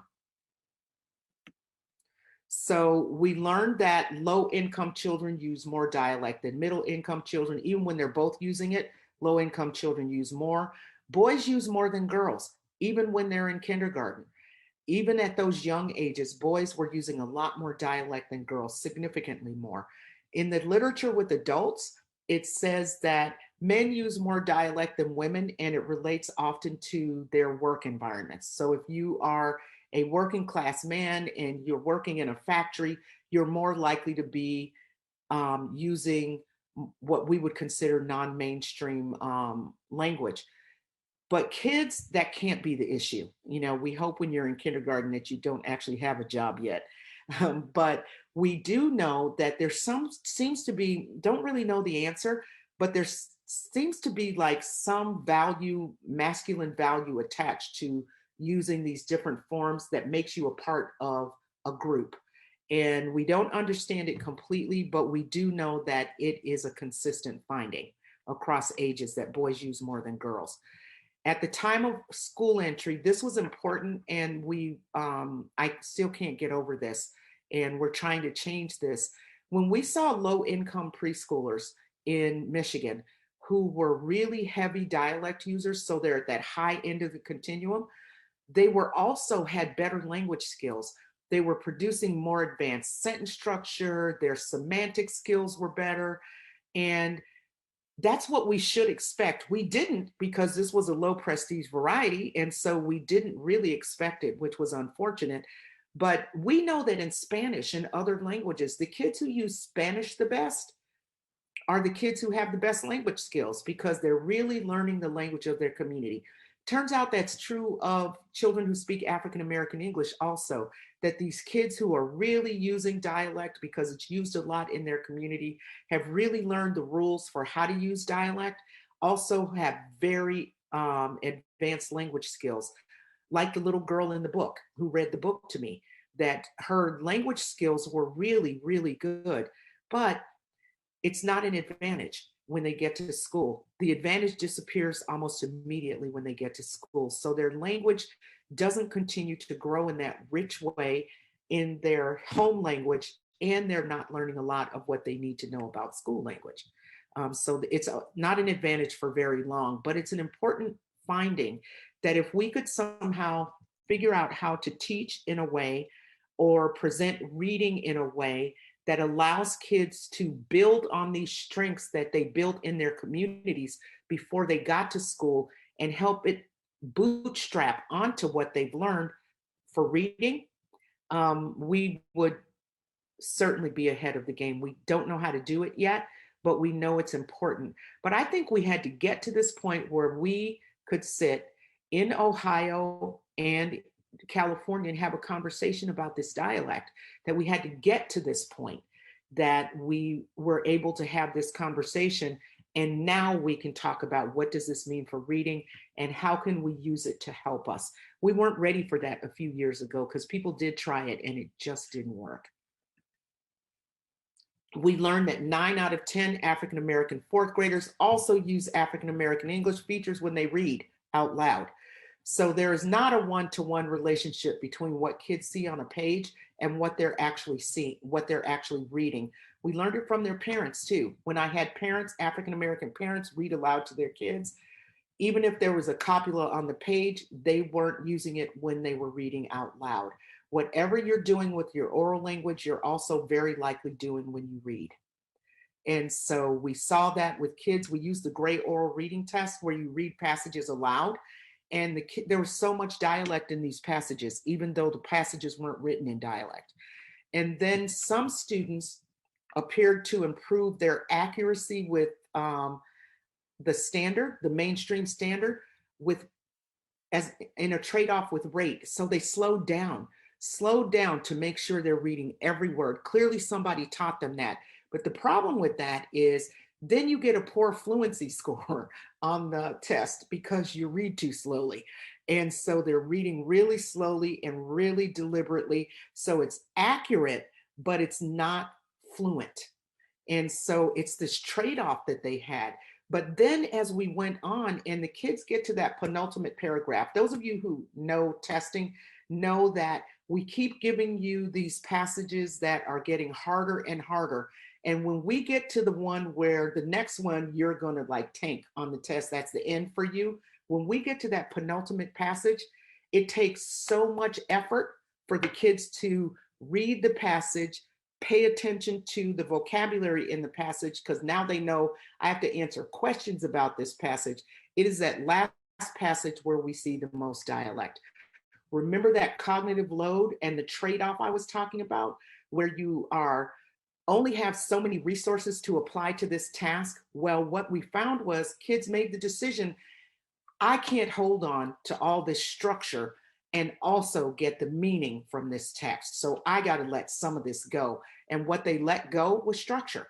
There was so much dialect in those penultimate passages in order for the kids to be able to answer the questions. So kids are making a lot of decisions when they are trying to read these passages in mainstream English. And so we have got to help them in some ways so that their resources are not being so taxed that they can't get to the actual meaning, because that's actually what we're seeing with a lot of kids in our data set. We teach them to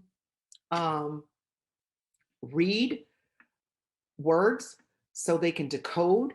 And what we're finding is we have a bunch of word colors. So these kids are able to read the words and then they lose the meaning of the passage. And so comprehension really struggles, though word reading is solid. And that's not the point of reading. If you don't if you don't understand what you read, then what's the point of reading? You know, we read because we're interested in the content. If you can't get the content from reading, then what's the point of reading? Okay, and with that, I am going to go to the chat as I see that there are people here and see if there are questions. What about the issues like vowels? Oral language in the classroom, what should be expected there as a part of the practice? Lucy, can you give me a little more information about that, or ask me that with a little more context? Wait.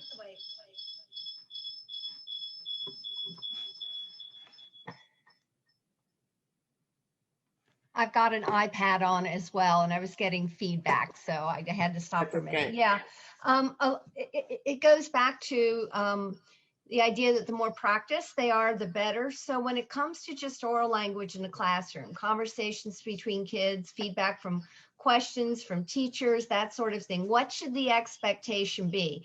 Do we push for more of the practice with the more standardized, or do we, because of the cognitive impact, also embrace the dialectical piece? Where's the balance there? What grade do you teach? I'm actually not a teacher. I work at Mount St. Joe University as an instructor, but I have been a teacher 40 years in Cincinnati Public Schools, was actually in charge of K-3 literacy for a couple years.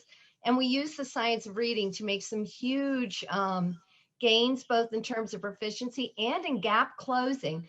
But there's still so much to learn and so much we didn't know or understand, even why some things work the way they did. So I'm just curious.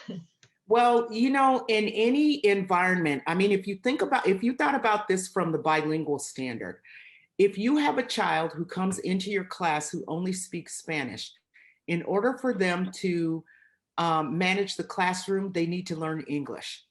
And so you need for them to learn the academic language in the classroom. You need to learn, I call it standard classroom English. So it's the variety that's spoken in an environment where you're teaching kids to read and write and is focused on learning. And the same is true for dialects, that when students come into a classroom, they need to learn the language of the classroom in order to do well in school. And so that means for kids who speak dialect that they need to learn the standard variety in the classroom. The question is, how do you transmit it? And so one of the things I'm going to talk about, it looks like now this afternoon, is that in a paper that we published a couple of years ago now, it was 2018, I think, or 19, that language and reading are reciprocal. And so if you learn how to read, you learn how to use the language of the classroom. So the fact that we're not succeeding at reading has consequences for language too. And it's probably one of the reasons that we see the use of these cultural language varieties persist in the classroom, because it's not just about talking. We learn so much about language from reading. We're starting to learn that more and more. We haven't been talking about them like they're reciprocal, but they are. So in the early years, we know that your oral language really drives reading. And so when you have a good, strong oral language foundation, you're going to learn to read better, because reading is just taking your language and sort of transmitting it into print and learning how to relate to it in print. That's true probably till about third grade. After that, it's your language that's driving reading. And so it's your reading that's driving language. So it kind of switches at some point, and they start to work together more in a more integrated way, hopefully, so that if you are a good reader, your reading is pushing your language. And so there are some people who are doing work at the University of Illinois and Wisconsin who have taken these big corpuses of adult talk and compared them to children's books. And what we have learned from that is that there are a lot of structures that are used in kids' books that we hardly ever use in oral language. So if you are learning about how to use relative clauses, for example, you're probably learning them from reading them, not from using them, because we don't use them that much. And so a lot of what we learn about language is going to come from reading, the better you get at reading. So if you don't get good at reading, then you don't get the benefits to your oral language that reading provides. And we're finding that that's true for dialect, that reading helps kids, in addition to being in a classroom where a teacher is a good language model and she's using the language of school, that combined with reading helps kids learn the language of the classroom. In the absence of one or both of those things, we have kids who aren't learning it. And so we want kids to learn the language of the classroom in the same way. Race is involved in this. And I saw Shonda ask the power question, which I'm going to talk about. But the issue is, I think that race and power and politics have been so built into this that we lose track of the fact that there isn't an environment that we go into as adults where there isn't a language code attached to it that we have to learn in order to succeed in it.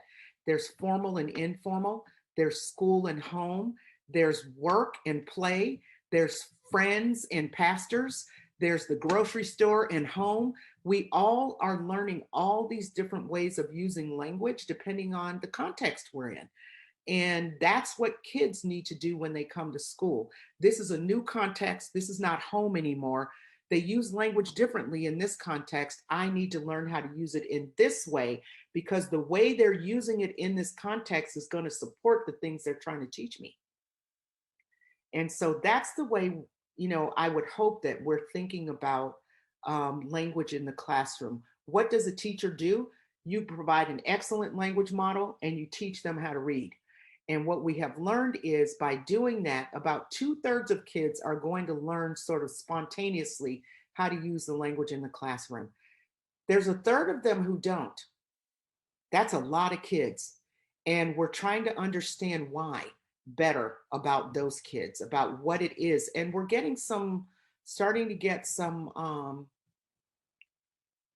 answers to that. Not enough answers, but one of the things we know is you'll decrease the use of dialect that you are using and go toward the standard. We call it we always say decreasing dialect, but what it really is increasing your use of the classroom standard.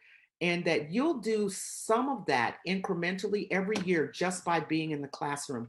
But for some kids, the highest dialect users, that's not enough. It's just not enough. And those kids really need to learn how to read and practice using the language standard in order to get it, because they have a lot more work to do to get to the standard. We call it linguistic distance. The further your own variety is from the standard you're trying to learn, the harder it is going to be for you to learn it. And the more work you're going to have to do, the more practice you need. I keep saying harder, but you need more work. And so these kids who are using a lot of dialect need more and more practice with the sound system when you're teaching phonology for reading, the sentence structure when you're teaching how to produce a sentence in writing and in reading. And so thinking about those junctures, there's a certain group of kids for whom this is really important. And I'm actually going to talk about that. That's the big aha that we've taken away from this research and has allowed us to make the transition to, okay, now we need to talk about assessment. Now we need to do this. We need to make these happen because now we understand a little better about who's going to struggle and who's not. Because if dialect made kids was a real driver for not reading, nobody would be able to read. We all speak dialects. And so what we've learned is that it's about distance from the standard. And so I'm going to talk about that when we talk about current research, that is the group who needs our attention when we're focused on teaching reading. Thank you. That does kind of go back to my thinking about this, but I just wanted to be sure because I think right now it's so important to be getting the right messaging out there to teachers, administrators, all of that around this, because there are different areas of thought about how to do it. So I really appreciate you taking time. You're welcome. That's why I'm here. The other thing, your thing about messaging, I cannot tell you how much right now we are because of all the things that have been going on societally, from George Floyd to the recent things that have happened with Asian women, the racism, and all of us trying to come together and deal with these diversity and equity issues, that we are also struggling with the terminology. And so, like in the American Educator article, I'm going to move the needle on the terminology because we're all struggling with that, with using terminology that gives one dialect power over another, which is what we've been doing. And we don't want to create this deficit model or this imbalance of power in the way that we talk about language. And so we are struggling with all of those things, Lucy. This is quite a time to be doing this work. It is. Thank you again. You're welcome. So just to let you know, Dr. Washington, we're yes. coming up on our midday break here in about 7 minutes. Okay, thank you. Can you discuss the power dynamics that lend themselves to the why behind why more male scholars use AAVE than female scholars tend to use at times?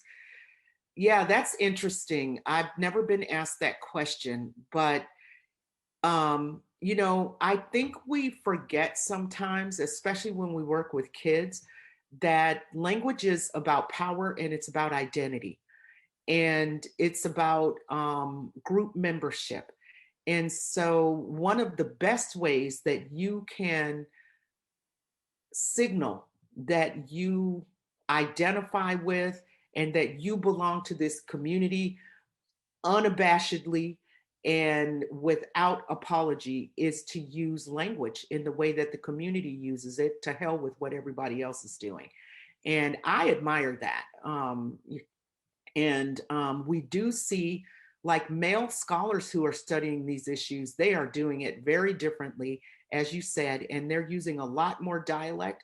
They're trying to introduce it into the mainstream, which is great, destigmatize it. And successfully or unsuccessfully, I'm not sure, but there is a real movement toward that. And when I'm in meetings now, and there are African-American male professors, for example, they are embracing the use of dialect and the use of culturally supported ways of communicating and introducing them to these more sort of mainstream kinds of contexts. And I think it's a strategy, whether it is implicit or which I think or explicit, which I think it actually is, that they've made a conscious decision that this is what I'm going to do because of the power dynamics that you're talking about. I've seen it a whole lot more in the last year, actually, and some men before then, but certainly now, where there's a community that's developing. It's like, hey, this is who we are. This is how we use language. It's valuable.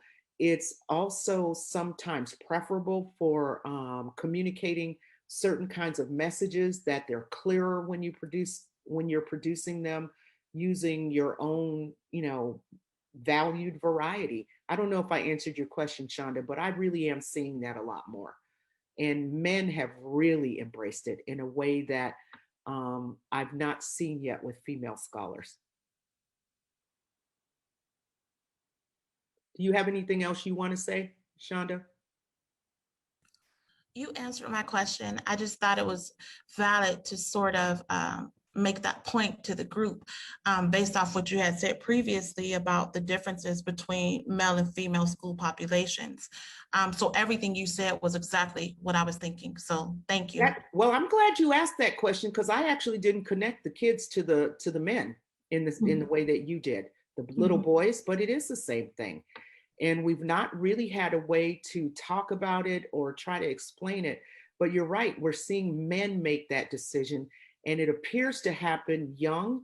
And now, at some point, as our boys were getting to like middle school and high school and going on to college, they were kind of giving it up because we were teaching them that you needed to be, assimilate more in order to succeed. And male scholars now are like, I don't really have to do that. And they're not.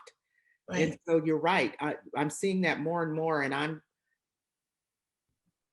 all for it. I'm happy to see it. To me, it represents progress. Right. Yeah. So thank you for asking that and for bringing it up. Right. Thank you. Okay, so we're going to talk about taking into account dialect. Alex Sagel, we are going to talk about that this afternoon. Actually, I'm working with the Dibbles people on this. We meet every week.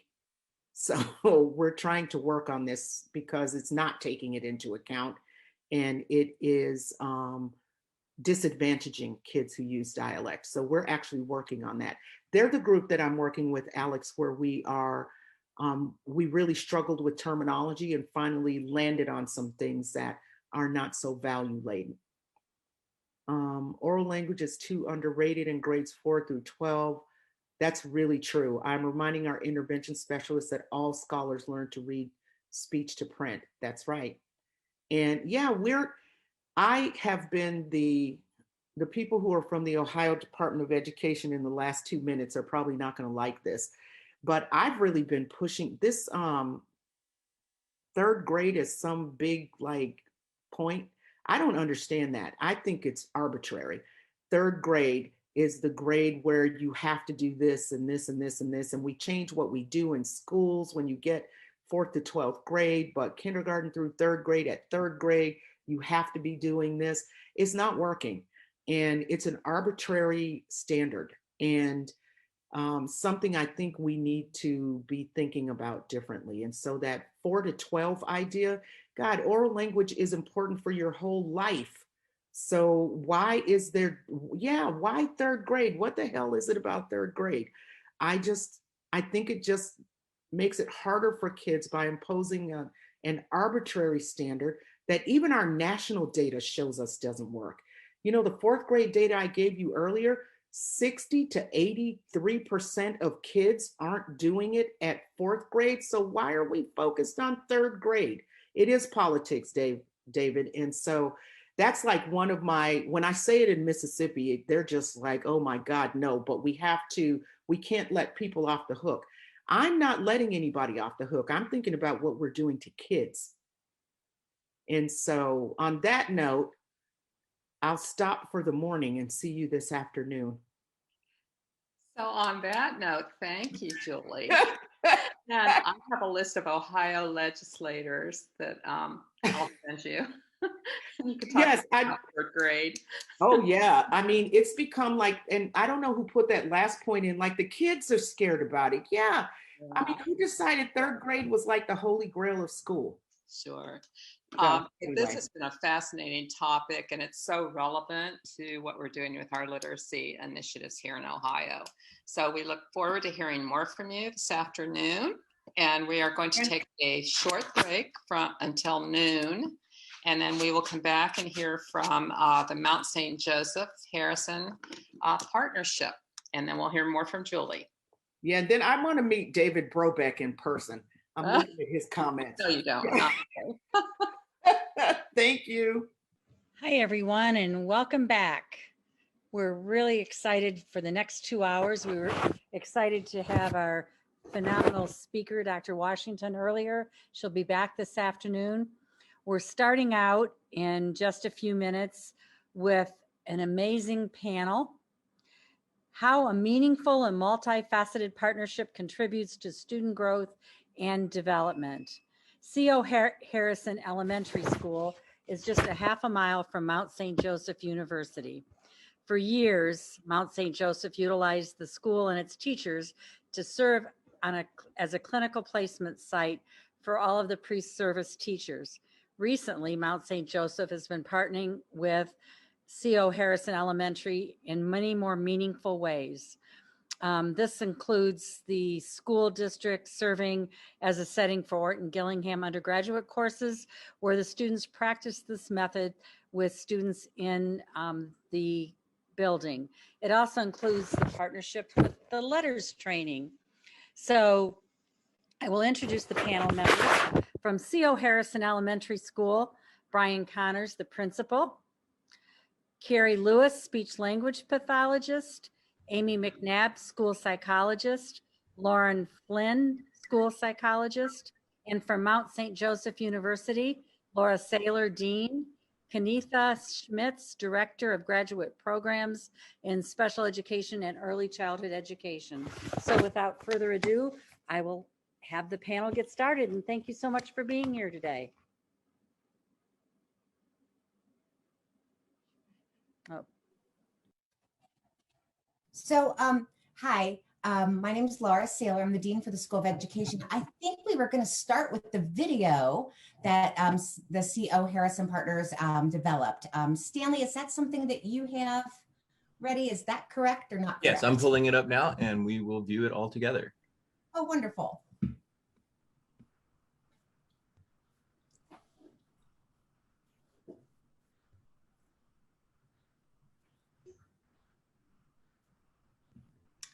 Can you see the YouTube video here?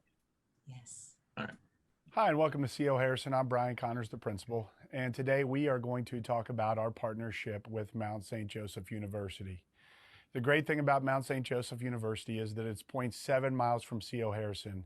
So it makes it very conducive for us to have a great partnership and have all students benefit, both Mount St. Joe students and our colonels here on Neeb Road. Our partnership with Mount St. Joe has many different facets. The first one is it started out with a service learning from Mount St. Joe, and Amy McNabb and our guidance department and psychologists took over the lead on that, and we started bringing Mount St. Joe students onto campus to tutor our students and get some benefits of that.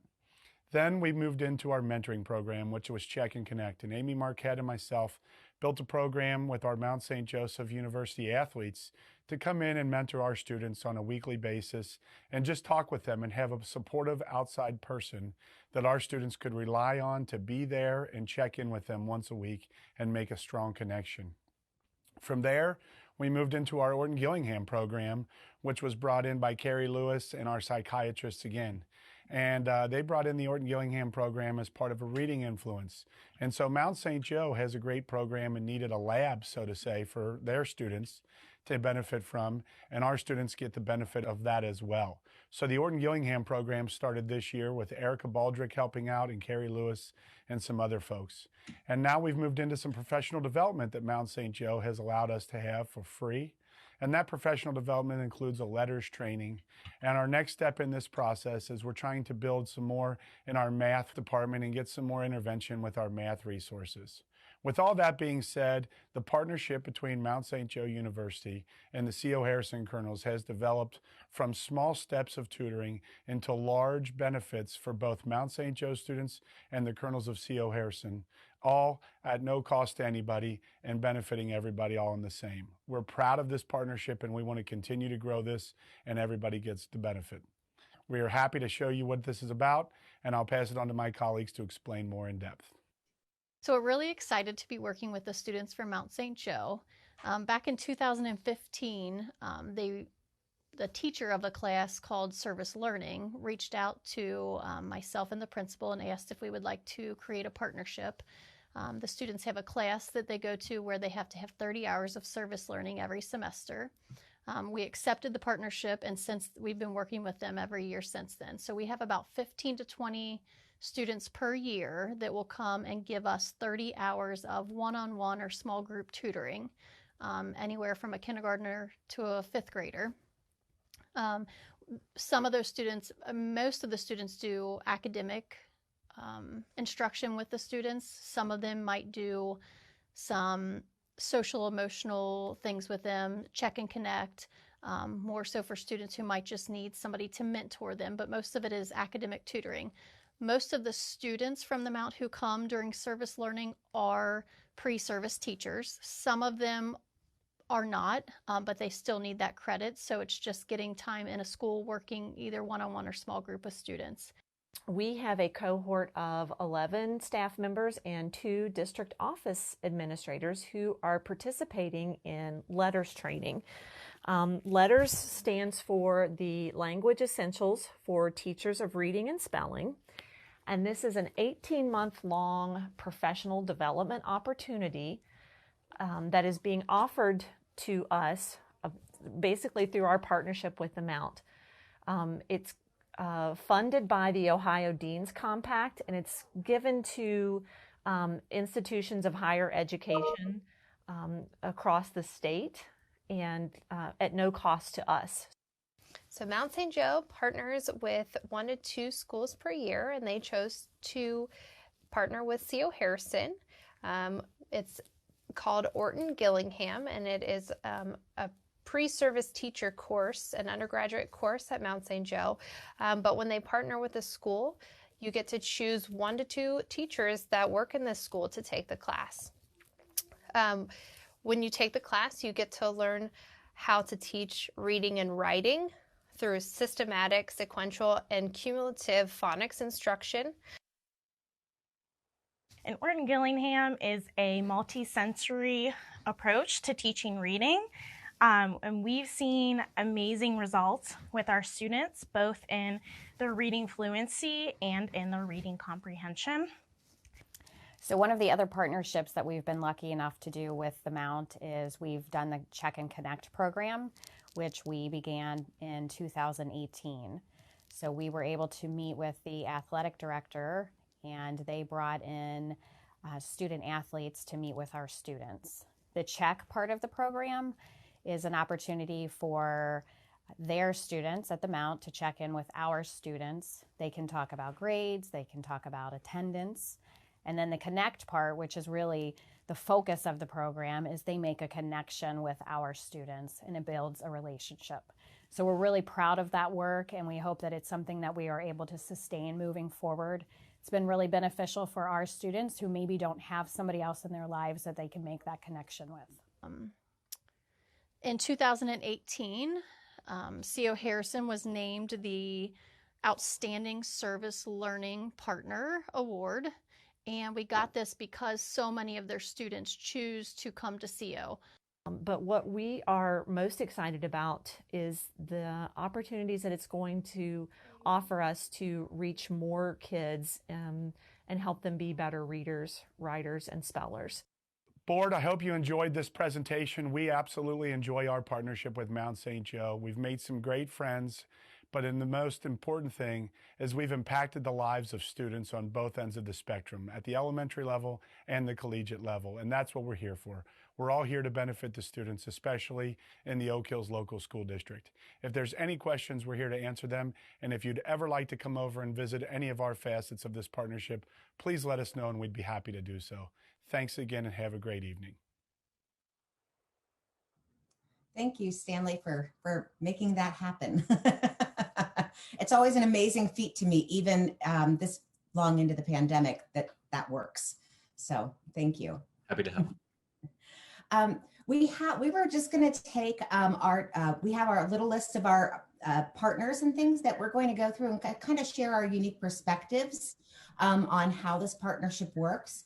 As they're going through, though, I'll be monitoring the chat. So if anyone has any specific questions, I can monitor the chat and let our partners know, as well as Kanitha Schmitz from our own program, so that we can respond to any questions you have. But I'm first going to turn it over to Brian. He has been, and the whole school has been so amazing to us. Our teachers, one of the things that Brian really seeks to do with our teachers when they're in that building is to make them feel like a part of things. And everyone there at CO has done that. And it has just really been such an amazing place to be. So Brian and Oak Hills and CO Harrison, all my friends, thank you so much. And I'm going to let Brian go. And then after that, I think Carrie is up. Okay, well, my name is Brian Connors. I know my screen says Carrie. That's my wife's Zoom account, so I apologize. I don't know how to fix that. So, but we are very fortunate to have Mount St. Joe as a partner. This is my 6th year at CO Harrison, and I went through a program similar to this when I was at Northern Kentucky University, where we met at Covington Holmes High School. And that's where the idea sparked in my mind many, many years ago. And when we had the opportunity to do this with Mount St. Joe, when I first walked in the door and Amy McNabb was doing the service learning, we just talked about how we continue to build on this. And Carrie and Amy and Lauren, who I know are all on here, they get to hear all my harebrained schemes and ideas that I try to come up with all the time.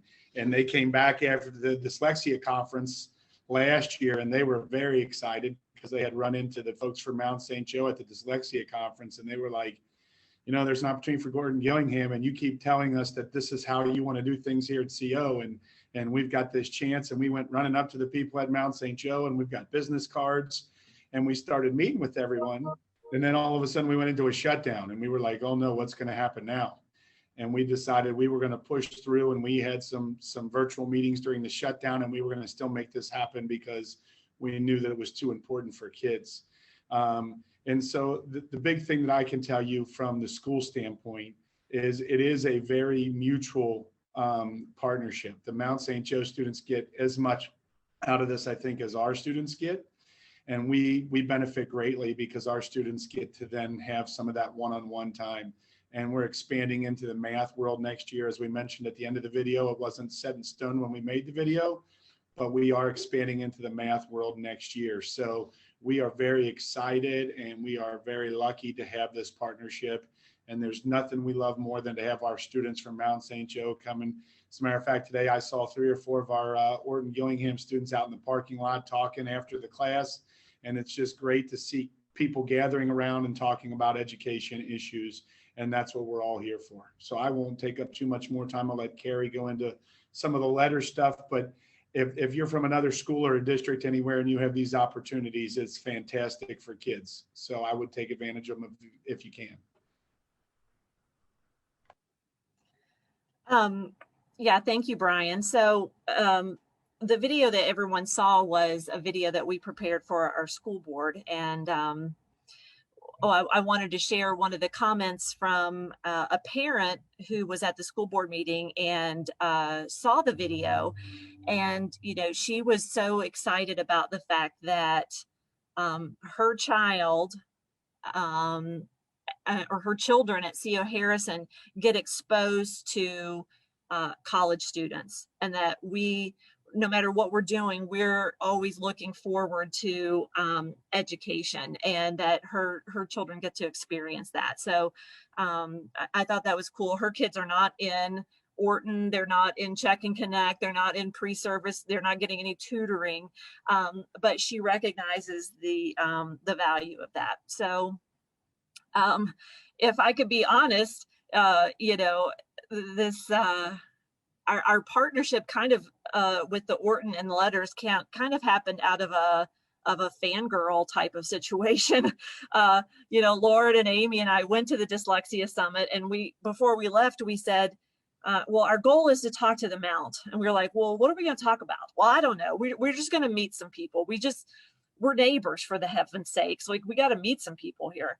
And we have been working in our building on improving reading outcomes. And we knew that they were a science of reading program. And we just knew that we wanted more of that. So we waltzed up to the table in the exhibit hall and met Dr. Corbo, and she took down our names, and we were like, okay, great, this is cool. We met somebody. So next thing we know, here comes Dr. Saylor and Kanitha up to us at the end of the presentation. And they just said, well, we're looking for a site for Orton Practicum. And I mean, I had to sit down and process that. I mean, we just thought maybe we were going to, have lunch or something. And then they bring up, Orton, and we're like, are you serious? So here's us driving back from Columbus, trying not to get a speeding ticket because we're so pumped about this opportunity. A few months later, we get an email from Dr. Saylor. Hey, do you think your people want to do letters training? Are you kidding me? Like, this is a dream. This is a dream come true. So I just say all that to commend the Mount, because at every turn they have been so open. Our director of curriculum is taking the letters training with us, and the Mount has said, hey, have him come over and sit in classes. You come over and sit in classes. Here's some books that you can read. Here's, they have been super supportive of this process. And what is so impressive is that we're all in it for the outcome of kids. That's what's the most impressive thing. It's from a different perspective, right? We're actually teaching kids. They're teaching kids who are going to teach kids, but we're all trying to improve literacy outcomes for children in the state of Ohio. So I think the truth, there's a lot of truth in the old Chinese proverb that a good neighbor is a priceless treasure. And the Mount is our neighbor, and they are priceless to us. Thank you, Carrie. Oh my gosh. So I think, let's see here. Next up, I think Amy McNabb. Hi, I'm Amy. So I'm a school psychologist at CO, and I'm in grades K to 2. And we kind of talked about, like, what are you going to talk about? What are you going to talk about? Because there's so many things we could talk about. So one of the things that keeps striking a chord with me is, and that gets me really excited, is the teacher training in our building. We have been, Carrie and I and Lauren have been kind of scheming for years of kind of this science of reading. We're thirsty for it. And so we have tried to find people in our building who we can kind of, make thirsty as well. And so once this partnership kind of came about, it was like, oh yeah, this is the next step, because now we can make even more teachers, get this in them, right? So, it's hard to get a teacher. The first thing that came up was, gosh, how are we going to get a teacher to be able to do this during the school day? That's a pretty big task. There's a lot to do. There's just so many needs. So, part of the process was thinking, who are we going to pick, right? You got to pick somebody who's interested, who has a little bit of background, right? They got to be thirsty and hungry for this too. And they've got to have the time to do it too, because it's a time commitment, and everybody wants the resources, and humans are resources these days. So, we had one of our intervention specialists who we knew who went through the Mount. That was a great kind of first person to do it with us, because she already is kind of in that mindset as well. She's newer, she's young. works with third grade. So it was perfect. So we were so excited to learn that we were getting this for a second semester. I think that was one of my first questions is, are we getting this like for the second semester too, right? Like this just isn't going away in December, right? Because I need to be able to put another group of kids in this. And when they said yes, I mean, like I said, it's like a dream. So we started immediately, my mind started going to, okay, what teacher are we going to have trained? Because that's just as good as to me having all of these kids in the intervention of Orton or in the program of Orton, because that can impact way more kids than just the 12 kids that are in the group at that point. And so, we're pretty quiet about this, because we don't, it's new to us. So we've kind of had to take like, okay, what do we tell people? What do we not tell people? Right. We're kind of keeping it in our small group in terms of us picking the person. And, but we heard people saying, oh, I heard there was going to be another round, and we had regular ed, gen ed teachers saying, whose kids were in it, like, hey, I heard that you need another teacher for that. Okay, hold on, calm down. Like, we've got to be really strategic about how we do this, right? So that was super exciting that their interest was piqued. And so then we got to thinking, and we started kind of scheming about how we could make this happen. How can we get a gen ed teacher in that room? That was my whole goal, and that's what I'm pumped about, is that we have a gen ed teacher in that room and an intervention specialist, because they were nice enough to say you can have 2 people.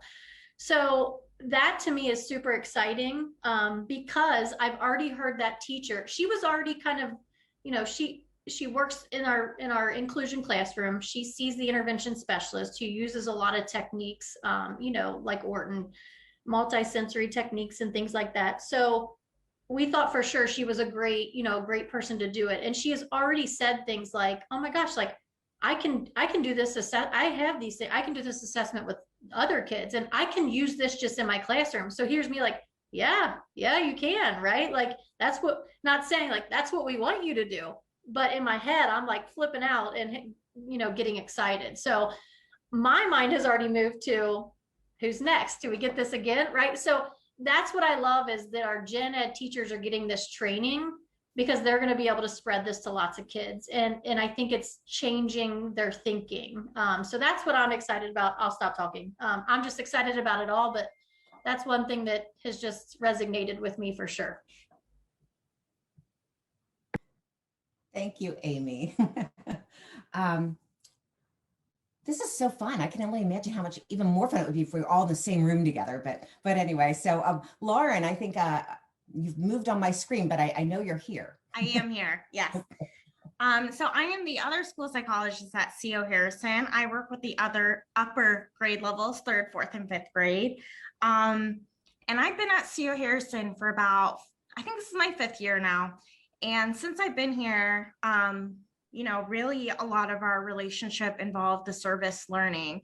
We were having these students come in, doing some interventions with our kids, and then that evolved into the check and connect. And those kids get snatched up so quick. As soon as we send out any sort of interest to our teachers, they're like, yes, please give me anyone you can. It's always been a positive addition into our classrooms. And I know our teachers have always really appreciated having those service learning students in their classroom to help out with students.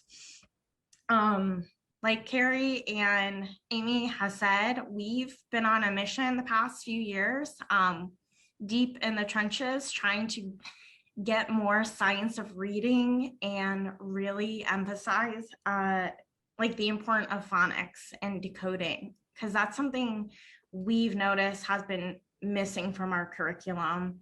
And we know that that's super important to getting kids to become good readers. So for me, I've always thought, what is going to be the most powerful things for teachers to see? Like those teachers that are still like, I don't know, this 3 cueing system is really working for these kids the way we should go. Like, what's going to help those teachers see the light? And for me, being a data nerd, it's always the numbers. what do the numbers say and how is this working? So just last semester, I haven't calculated this semester yet because we're deep in evaluation season. So I haven't done it for this semester yet, but our second graders on average increased about 15 words per minute with their reading fluency.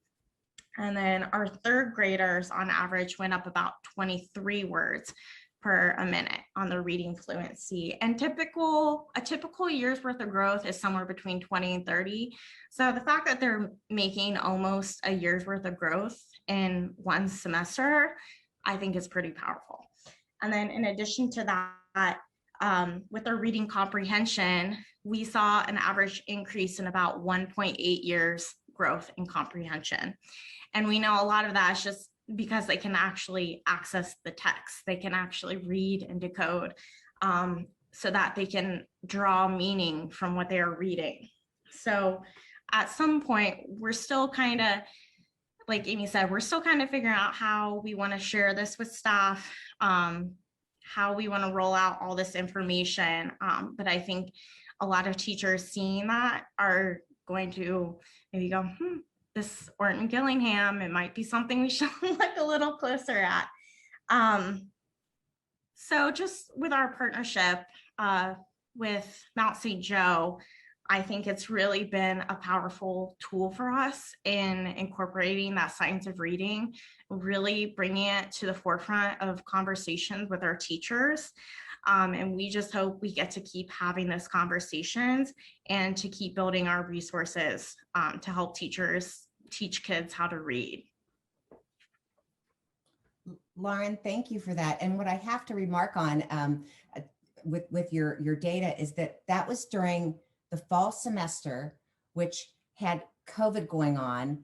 I know you guys had a couple classes who had quarantines or kids who couldn't come in and had to do some virtual. We had students who were going through the same types of things, maybe tested positive or knew someone positive and had to do some virtual off and on, or we had sports teams that were affected and things like that. But you all, between CO Harrison and Kenitha, just kept communicating, kept making it happen for kids. And I don't know if some of you could see in the video, but there were a few shots where you could see kids on video screen with teachers or vice versa.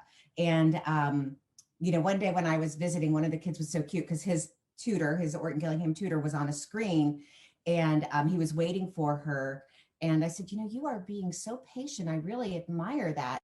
And he said, it's worth the wait. I just thought, oh my gosh, that was a babes, you know, and then the teacher popped up and that kind of thing. But just really amazing to see how hard everyone worked to make sure this still happened for kids and that. So I can only imagine what it's going to be like when we don't have the headaches of COVID and the kind of, you know, impact we'll be able to make. So thank you. Kenitha.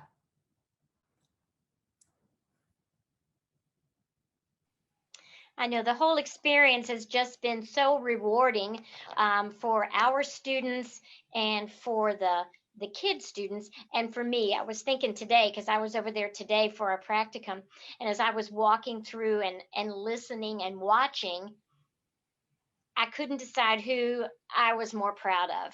Was I more proud of the juniors at the Mount who were coming every day and nobody misses class unless it's some kind of big disaster? Or was I more proud of the little students who were gaining that self-assurance and that self-esteem going way up? We had a little girl today who said, is it over? And her tutor said, well, yeah, it is. And she said, well, can I just finish this story? I'm like, oh, yes, you can finish that story. So, I mean, last semester was a challenge. And I had a football player and he was quarantined like 4 times. And I finally said to him, stop touching anybody. Don't touch anybody. Don't go to training. He's like, what are you saying? So he would come in virtually. And here he is, this great big young man and this little tiny girl, and they were just so cute together. But we made it through, and thanks to Amy, she got us online every time, and we did not miss very many sessions. So I told the kids, I said, you know, you don't miss on this. you come and you'll see the difference. And I think what's so another rewarding fact for both the students and the teachers is, since I teach pure Orton, and what that means is there's no curriculum attached to that. So the student, with my guidance, of course, has to figure out what's going to be best for them to learn next. Where are the holes in their foundation? Because if you've got a foundation that looks like Swiss cheese, it's not going to hold very much weight. So I think seeing them understand, oh, yeah, that doesn't fit there. Yeah, you're right. Let's step back and do something different. That's another reward as well. Plus, I always enjoy Brian's dad when I come in. We always have a little chit chat at the door. His dad is on the door, so to speak. I'll tell you the weather. Yeah. One thing that I want to share, and then we can open up to some more questions. One thing that I want to share is that that was kind of an aha for me. Carrie had mentioned that we came and got to the idea of doing the Orton up in Columbus. And, we were over the moon excited about being able to do this good work at CO Harrison. And, as we were driving back, it was Beth Corbeau, I think, and Amy Murdoch and I were talking, and I said, why haven't I, like the whole idea that this wonderful school is 0.7 miles away, and we had to come up with this idea and really come in contact with each other in Columbus, Ohio, what kind of things could I be doing better, and my team, as far as interacting with our P12 schools in such a way that we're accessible, that we can have these conversations actually in Cincinnati, or even in our own neighborhoods. So I think one thing that I would just really encourage my colleagues is that, keep reaching out to your P12 schools. Oftentimes we have these relationships with our practicing teachers, our mentor teachers who help our students who are in the field, but also taking those moments to reach out to the school psychologists and the speech and language pathologists, because I think there's some really important connections there. And of course, the wonderful principals like Brian, who has just been an incredible partner. I do have to share that when Lucy Collier and myself and Kara Dubé went to have a conversation on Zoom about the idea of having a math practicum there on site, we had this whole thing of how we were going to sell him on this idea. Like, we really were going to have to convince him. And like within 5 minutes, he's like, oh yeah, we already got a classroom for you. Oh yeah, we're like, oh my goodness, so I really appreciate his partnership. And it's been incredible. So what questions are out there? I've seen in the chat some things that I think I've posted some links that might be helpful, but what else? Laura, we haven't talked much about letters, but that really, we're only getting started. And so we appreciate everybody on this call's support of that training, because that is kind of the next icing on the cake thing for us. We're in Unit 1, we're 4 sessions in, but it is we see energy around the people who are taking it. And we're actually having a little meeting this afternoon to kind of do some check-in and see how people are feeling about the training. The energy behind it is great, because teachers feel empowered by the information. So Lauren's right, you catch them with data, right? Amy's right, you catch them with information, you get them hungry, and then you feed them. And that's what Letters is doing. Is feeding our teachers. And Carrie, if I can piggyback off that, just for the folks who are on the call know, the Letters training is happening all on the teacher's own time. This is not taking away from school time or anything of that nature. These are teachers that are wanting to get better at their craft and are doing extras. So this is not, as a district, us providing time or compensation for it. This is teachers at CO Harrison that want to get better. And I think that's what makes CO Harrison such a special place, is the people that work here really put the time and energy into learning new things and trying to get better at what they do. Hey, Brian, would you mind sharing a little bit about the demographics of your school, like what the community is like, just for those who aren't familiar with Oak Hills? So we are a suburb of Cincinnati, Ohio, We have about 8,000 students in the district. CO Harrison has about 950 students that we are K through 5. We just added preschool. So we are actually pre-K through 5 with about 950 students. We service 5 different programs that are district-wide, including 2 multiple disability rooms, the hearing impaired, visually impaired, and emotionally disturbed classroom as well. So we get kids from all over the district. We have 2 sides to our district. We call them the Delhi side and the Green Township side, and we have 9 buildings in the district. So we have 5 elementaries, 3 middle schools, and 1 high school. We are probably more of a white suburban school. We do have some racial diversity, not as much as other school districts may have. And we are starting to get a little bit more diversity in our EL students, our English language students, but we're still not where, you know, national norms would be. That's just kind of our neighborhood. And, you know, the west side of Cincinnati is one of those neighborhoods where people come and they never leave. So the demographics haven't changed that much over the last 100 years, so to say. Me being one of those folks, I've been on the west side. I grew up 4 miles from CO Harrison and have lived within a 5-mile range of CO Harrison my entire 45 years. So that's kind of where we're at. We have 100 staff members. That includes every staff member on campus. So we have almost 1,000 students and 100 staff members a day working on campus. Thank you. That provides, I think, some nice context. And just the students in our program who go over for the Orton Gillingham practice, as well as the students who will go over to do their math practicums and teach the math and the math class over there, the methods of math class, which will take place in that building, are all students who are part of our dual licensure program that we were able to create with the support of the Ohio Dean's Compact and a incentive grant. So all of those students who are looking at doing special education and early childhood education, and there's no option to do single at our institution, are doing that good work. So. And Laura, the big thing is we're really excited about the math. We think that can open it up to possibly doing language arts as well.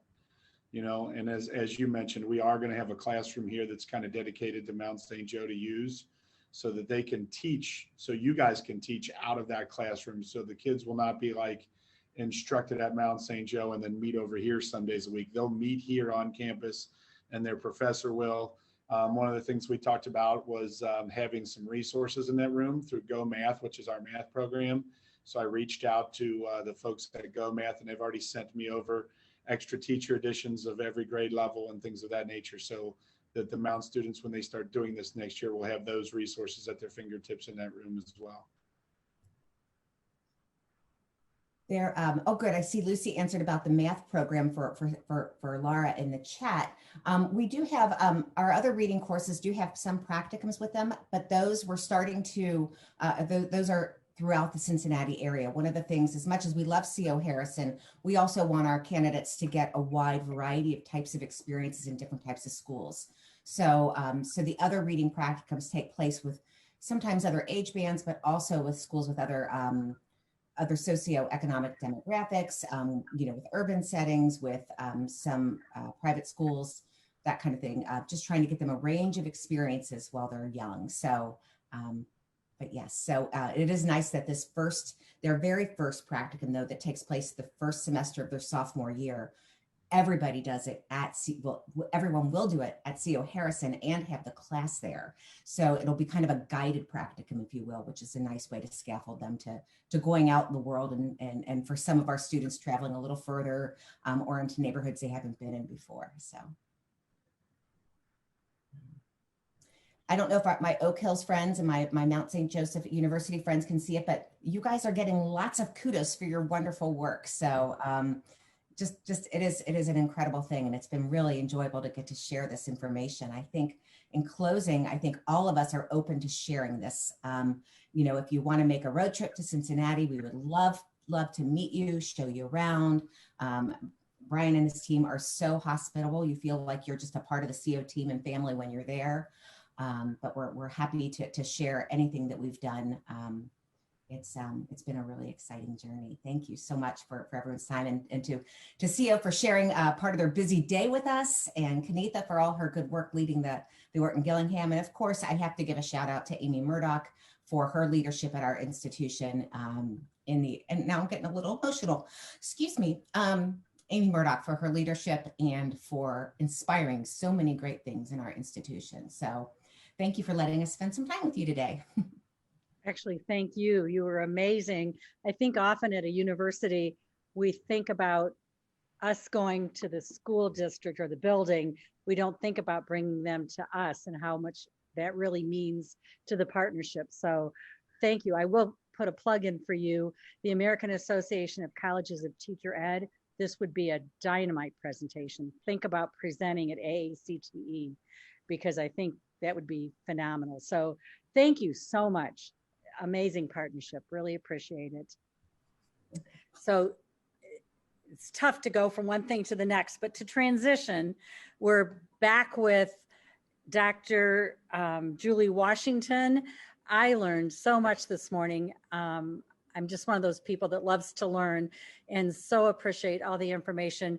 Like right in the beginning, to learn that we always thought we had overrepresentation of African-American students. Now we have underrepresentation, but she hit the nail on the head. Not so much in classes of kids with behavior issues, but certainly in learning disabilities and speech language, et cetera. So that immediately, and then all the information about dialects. I just can't wait to hear her yet this afternoon. So without further ado, Dr. Julie Washington, welcome back. Thank you. Thank you. I'm happy to be back, and I will share my screen again and pick up where we left off.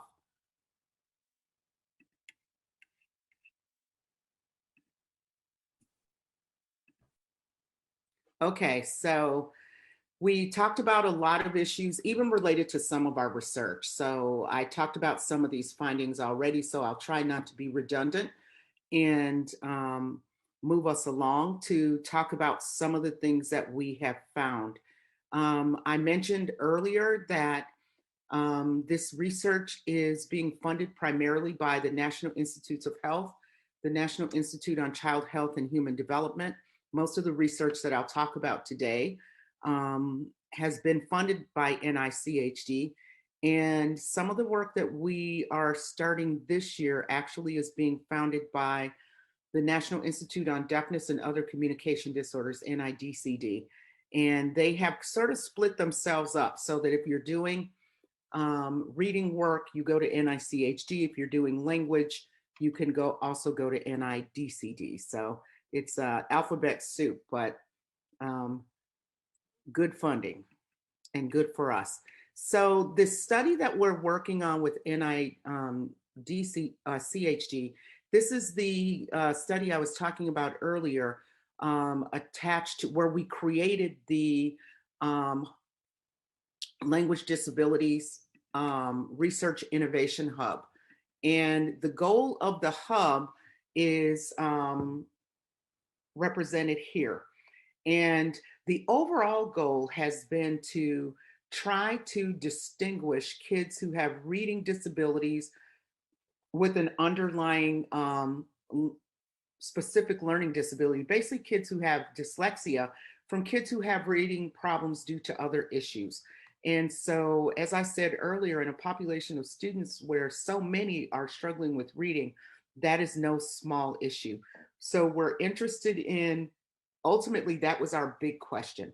How do we distinguish them? Can we distinguish them? And as I said earlier, our instruments haven't been very helpful. We used a lot of different ones. I'll show you our battery. And it hasn't been terribly helpful, but we have learned a lot and have published a bit off this data set. And we'll try to answer this big question in a paper that we're going to write in for submission in August in Reading Research Quarterly. So we are getting to the answers that we have been trying to find in this study. So these are our overall goals, which is really to figure out who kids are. When we're talking about kids who use dialect, who are both low and middle income, but we really are trying to understand the role of poverty as well. Who are they? What does their language look like? And who has dyslexia and who doesn't? So this is our sample. We were able to collect a fairly large sample of African American boys and girls. This sample in the studies that I'm going to talk about now does not include about 160, 175 kids with IEPs. So these are our children who were in general education. They're all African American, nearly evenly split by gender, normal nonverbal IQ, and we use nonverbal IQ tests because of the impact of language on responding, and especially for dialect speakers. And so we don't want to introduce the verbal biases in those instruments. So we use a nonverbal intelligence test to give us a measure of overall intelligence. And the design that we used was interesting. So we collected about 1,000 kids in 3 years by using what my methodologist developed this design. It's a longitudinal accelerated cohort design that we use to look at language in African American kids from 1st through 5th grade. I'm not sure I have the slide that shows you exactly what it looks like, but the way that it worked was in order to get at least 2 data points with every child, if you entered the study in 1st grade, we came back and administered the instruments again in 2nd grade. If you entered the study in 2nd grade, we administered the instruments again in 3rd grade. If you entered in 3rd grade, we saw you again in 4th grade, and so on, until we had a pretty good size group of kids and at least 2 data points with each one. This is what our schools look like. This was in the Atlanta area, and the schools in Southwest Atlanta are highly segregated, and they represent schools 1 through 4, where every child, with the exception of 1 or 2, was African American, and most of them were receiving free lunch, not even reduced price, but free lunches. So they were impoverished kids. And the last 3 schools with the asterisks, the number 5, 6, and 7, when we went into the schools to try to get a mixed sample from a socioeconomic status, we realized that a lot of the kids who are middle income have left the public schools, the traditional public schools, and went to charter schools. So the public charters are where we found our middle income African American kids, and that's why they are specially denoted. And so we went into these charter schools and found that in those schools, about half the kids in the schools actually were middle income African American kids. So we're able to get a more representative sample from a socioeconomic standpoint. These are the instruments that we use. So some of you are probably have experience with the Woodcock-Johnson. They're now on to the Woodcock-Johnson 5, but we use the 4. And these are the subtests that we use. There are 5 of them: reading, vocabulary, word attack, fluency, passage comprehension, and letter word ID. The second instrument that you see under language is the test of language development. And one of the interesting things about language tests, which is different from other kinds of testing actually, is that many of our language tests are split into 2 different tests based on developmental level. And so the 1st and 2nd graders took the TOLD primary, and the 3rd, 4th, and 5th graders the TOLD intermediate.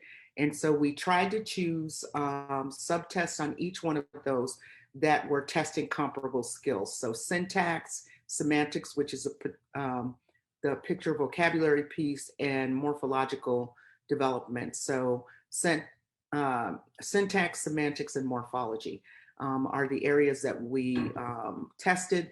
And primarily because when I talked about dialect earlier, one of the things that I didn't say is that it is considered a morphosyntactic dialect primarily. So it impacts phonology in other areas, But in terms of thinking about language and not just speech or articulation, it really impacts morphology and syntax primarily. And of course, we introduced vocabulary as the semantic area because we know how much vocabulary influences reading outcomes. And then the third instrument is the DELV. That's the Diagnostic Evaluation of Language Variation. And we use the screening test. The DELV is an interesting test. It was designed to try to, on a standardized measure, create an instrument that helped us to distinguish language differences from language disorders. So the idea is that if you have language variation in your productions, that this test is designed to not penalize you for that and allow us to determine that you do not need special education. You're just linguistically, have cultural linguistic differences. And so it's an interesting test because the things that it actually was designed to do, it doesn't do very well. And the more dialect kids have, the more likely this instrument is to identify them as impaired, which is what all the rest of them do. So we used the screening test because remember I talked about how language occurs on a continuum from low to high. One of the things that the screening test does do is it allows us to figure out where kids are on that continuum. So we were interested in its ability to identify the degree of language variation. And so that's what we used it for. And it was very helpful. It makes it a lot easier because the other way that you do that is to collect a spontaneous language sample and analyze it, which is a lot more time consuming. So that was our assessment battery. And dialect density, this idea of degree of dialect use, which is something I said earlier, really has turned out to be quite diagnostic. So it's not just the mismatch, like the mismatch hypothesis talked about the mismatch between oral and written language. And that matters, but it's not just that. It's the magnitude of the difference between your oral language and this written standard that make the difference in terms of putting you at risk for poor reading outcomes, but also for struggling with reading development. So that's something that, so this notion of dialect density turns out to be quite important. This is how it's measured. This is how it's measured on underneath the DELV, the standardized scores is also one of these ways of measuring it. And so all of them involve looking at utterances, which, generally are sentences, depending on how old you are, utterances and dividing them by the number of dialect features and coming up with a quantification of the degree of dialect use. The one that we use is number 3. And so one of my colleagues whom I mentioned to you earlier, Jana Edding at Louisiana State, also uses dialect density. We developed this when we were at Michigan and now it's widely used.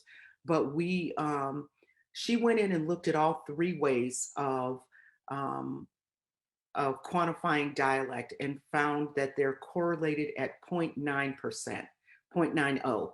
And so, 90% of the variance can be, just in terms of the relationship, can be accounted for with these 3 measures. They're all measuring the same thing. That's what she wanted to be sure of.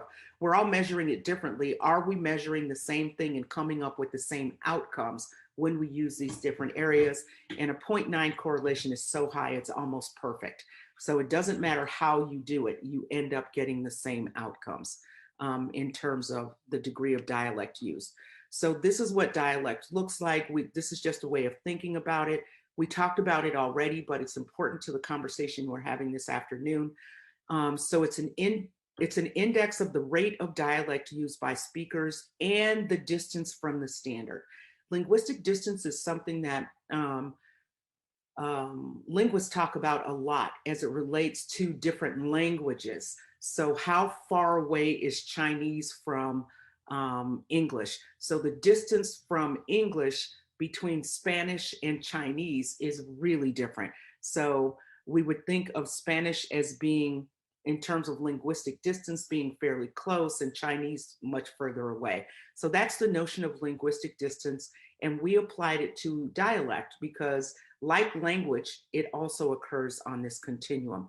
And you see the way that we quantified it is that children who are considered low dialect users, when you look at a sample of their language, 10% or less of what they produce is impacted by dialect.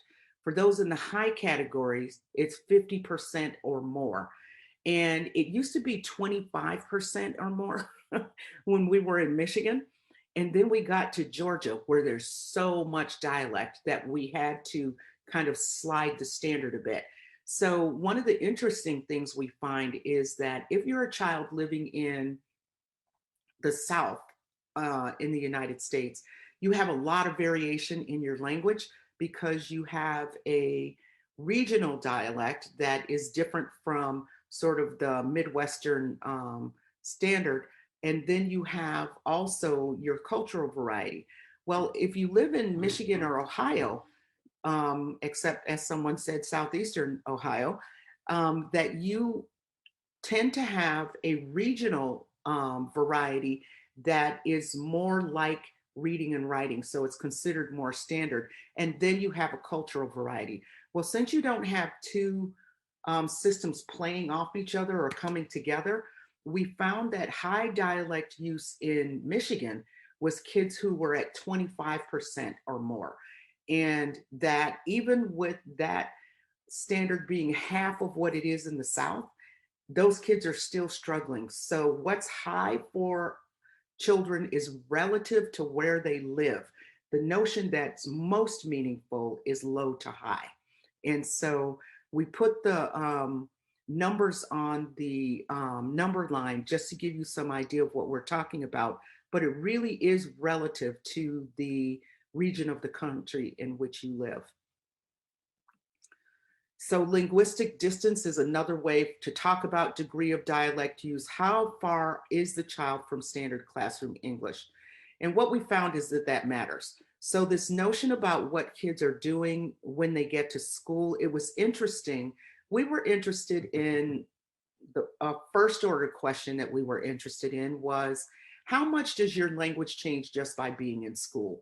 So without even thinking about how it's related to reading or any of those things, how much do we see African American kids moving toward the standard in the classroom just by being in school? And what we found was that there was a linear decrease in the use of dialect for every year that kids were in school from first through fifth grade. Fairly linear, and then it starts to slow down a little bit as you get to fourth and fifth grade. And we thought that was interesting. So you actually can see the change in the way that kids are using dialect and how much more they're using the standard classroom English over time. And the thing that was interesting was that there's a lot of variation still in how much dialect kids are using. So even with this sort of baseline change in language every year, we still have density that's so wide, because remember, it's a continuum. So some of the kids came in not using a whole lot of dialect. So if you're a child who comes into school at first grade and about 25% of your utterances are impacted, going down 5% a year till fifth grade for you means that you're probably making a switch where when you're in school, you're using the classroom standard and you're only using the home variety when you're outside the classroom. So in that case, what we're seeing is kids who are not evidencing very much dialect use in the classroom at all by the time they get to fifth grade. Then there's our child who's in that high group. And if you come in kindergarten and 75% of your utterances are impacted by dialect, and you go down in the use of dialect and move more toward the standard by 5% a year, you're still at 50% by the time you get to 5th grade. So the potential decrease in dialect and increase in mainstream English depends on where you started for kids. And so unless they accelerate the use of the classroom standard in some way, what we see is that there are children who start as very high dialect users. And then by 3rd or 4th grade, they're still not as high as they were in the early grades, but still pretty high on our continuum. Those are the kids who are at greatest risk for reading problems as they go through school. It's those kids whose distance from this linguistic standard in the classroom is really far away. And those are the kids that we actually are focused on now, because we know that they are the kids that we need to understand how to help them sort of accelerate their learning of the linguistic variety that's being used in the classroom. And the other children who are low users, we're not seeing the same reading influence what they're doing in quite the same way. And so I keep saying that it's an important outcome for us because it allows us to be more targeted and really pay attention, not to kids because they're Black or because they speak dialect, but because their dialect use is in a certain range that makes it harder for them and requires more time, more practice, more attention in order to get them to grade level reading and potentially advanced reading. And so those are the kids we're focused on. We're focused on them because we see them struggling, but we also see within a group of them, in this group, there are some kids who aren't struggling. And so we want to understand them too. Is there something different about their language? Overall, general language ability, like, better vocabulary, different use of many different things. Are they having some kinds of experiences that other kids aren't having that we could replicate to make it more, make it possible that these other kids who are struggling don't have to struggle as much. So we're really trying to understand these kids with this really high degree of variation. So this is what we see. The density of dialect use predicts performance not only on reading and writing, but general language skills. So in our battery on the TOLD, we had a subtest called syntactic processing. This is the data from that instrument. And so if you look at the bottom along the horizontal axis, this is the DELV, the degree of variation. It goes from 0 to 100%. 100% is like almost not English. So there really aren't any kids down there. Most of the kids are somewhere between 40 and 80%. But you can see that the higher the dialect use, the fewer cases that we see above this line, and the line, it just keeps going on a downward slope. So we're seeing that kids who are using a lot of dialect, even their processing of sentences is impacted, and they do less well on this subtest if they use a lot of dialect. Does this mean that they don't understand what you're saying? Because this is sentence understanding. We don't think so. We think dialect slows you down. And that's the thing that we're looking at now. It's slower, you need more time, and so you're not performing as well on this instrument. I'm not sure that I believe that they don't understand the sentences that they're getting wrong. I think that on a standardized test, even when it's not timed, there's time pressure. And I believe that that's probably impacting the outcome, but it is impacting the outcome. So we know that it matters and it's something we need to attend to. So this is for language, and this is language processing. Here's reading. So this is 1st through 5th grade, and we see the same pattern that if you are a child who isn't using a lot of dialect, you're more likely to be doing pretty well here. But the more dialect we see, the more kids we see falling below this line and performing poorly. And this is passage comprehension on the Woodcock-Johnson. So this is reading comprehension. that we're seeing that kids who are using a lot of dialect are also struggling with reading comprehension. And and it continues through 5th grade, and we want to understand why. You see the sample in 5th grade is a lot smaller than it is in the earlier grades. So it's a smaller sample of kids. We might need to look at a larger sample, I'm sure, and we're working on that too, expanding the sample. But we can see a pretty clear pattern across these grades, and that's what we are really focused on. So this is what a study that was done by Holly Craig at the University of Michigan, who was one of my colleagues earlier in my career. And she found when she looked at the relationship between shifting dialect use and reading outcomes is the ability to switch between African American English and mainstream English is a really strong predictor of early reading achievement. And so we're looking at a lot of things. Is it absolutely the issue of being able to use the standard, or is it something about flexibility? That's something Nicole Patenteri has been saying for a while. They're not as linguistically flexible. Well, I think that's true, obviously true. We can see that they're not flexible, but is it about the flexibility, or is it about the language, or a combination of the two? And flexibility is about executive function.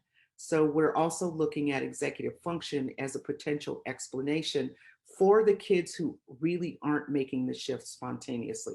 Most kids are, but remember, 1/3 of them won't. And that's 33% of kids, which is a significant number of the kids who are sitting in front of us. So it's important to note, though, that low dialect users do not show these patterns of reading and language risk.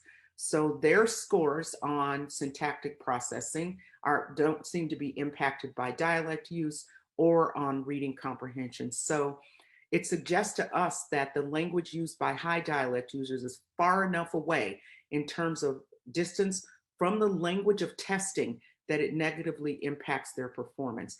That's the other thing about assessments, that we make the assumption about what kids know based on their performance. Sometimes the language of testing is problematic for kids.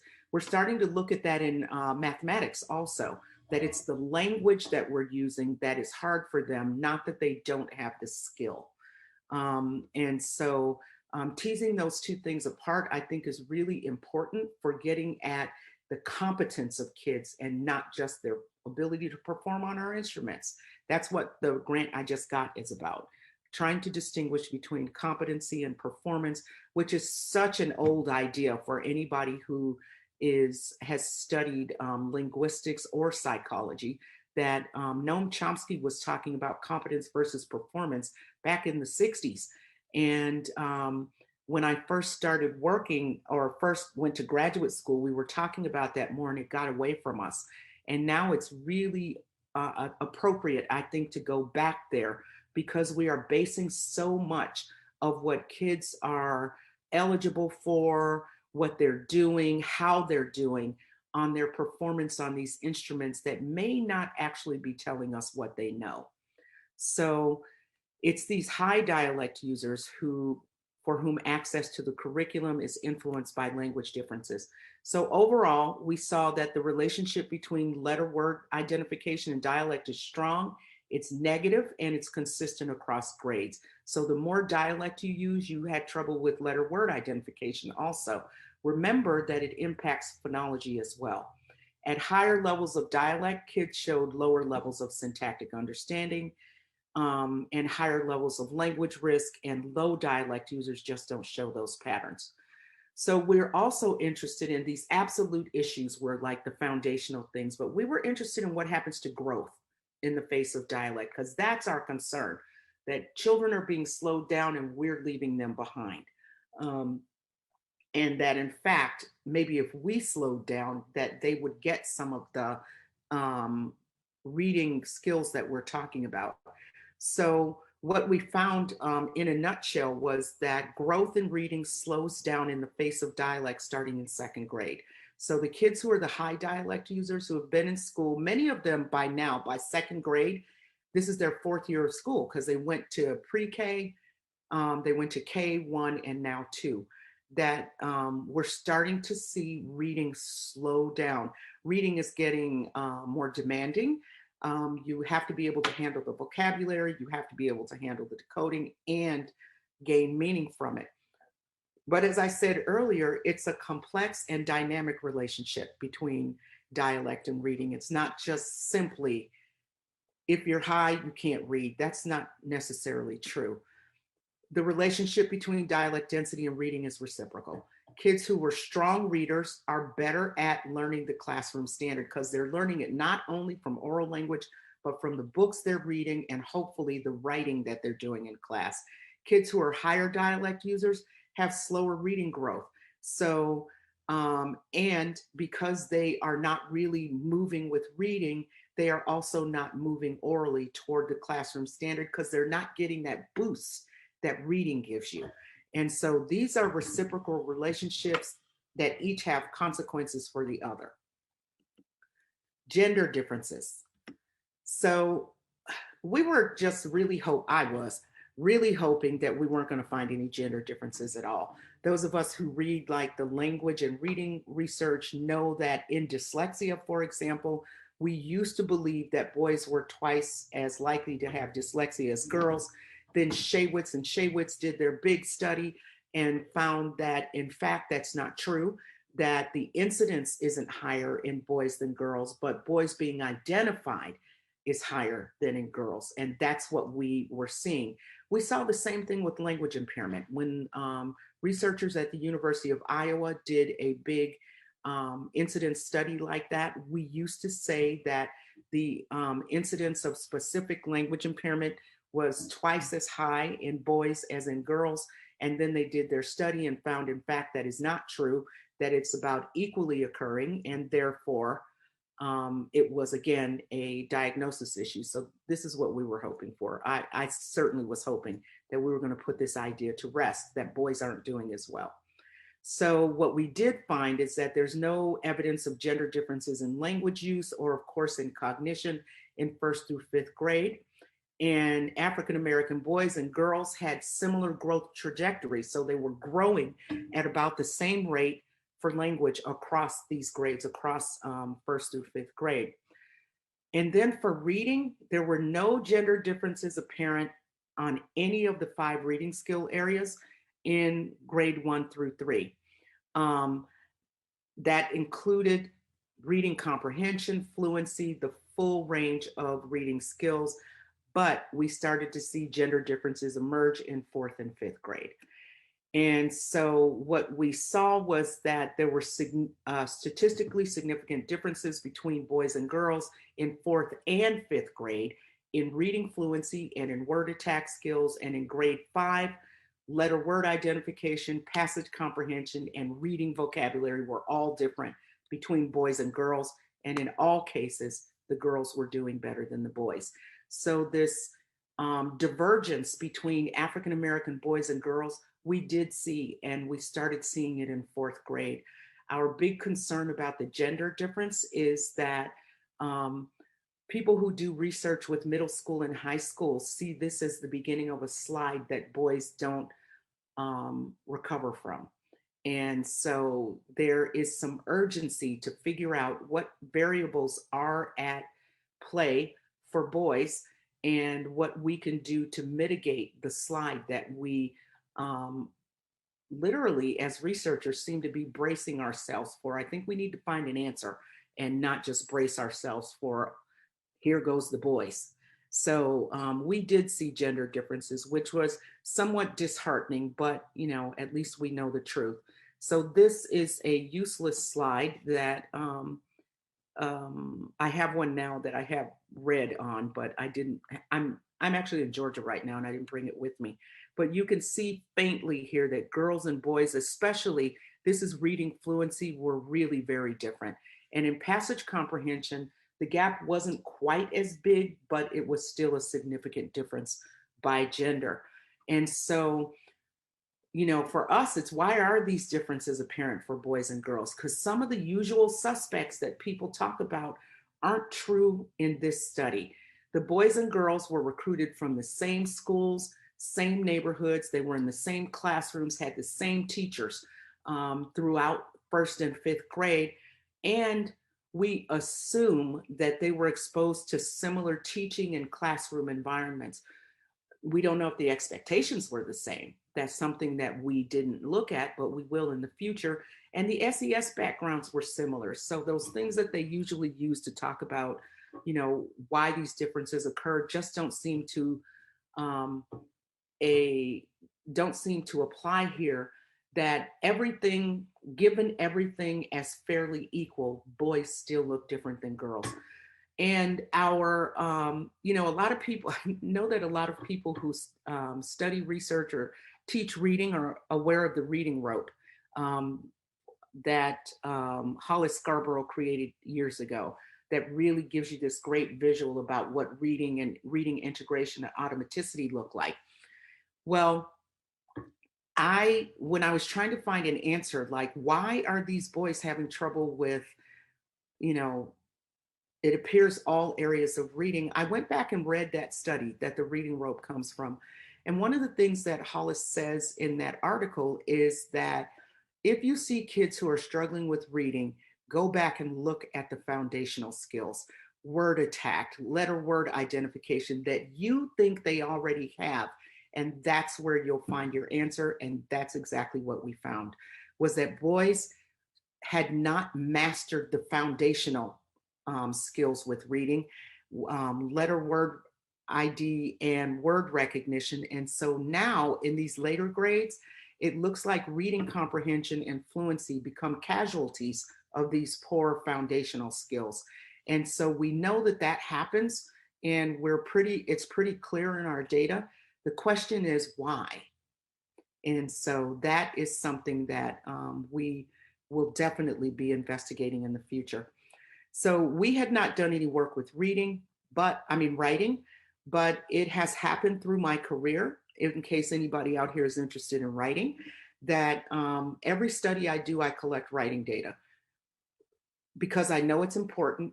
Even though I don't have any expertise with it, I figure at some point I'm going to find a reading expert, and all this reading data is going to be like a gold mine.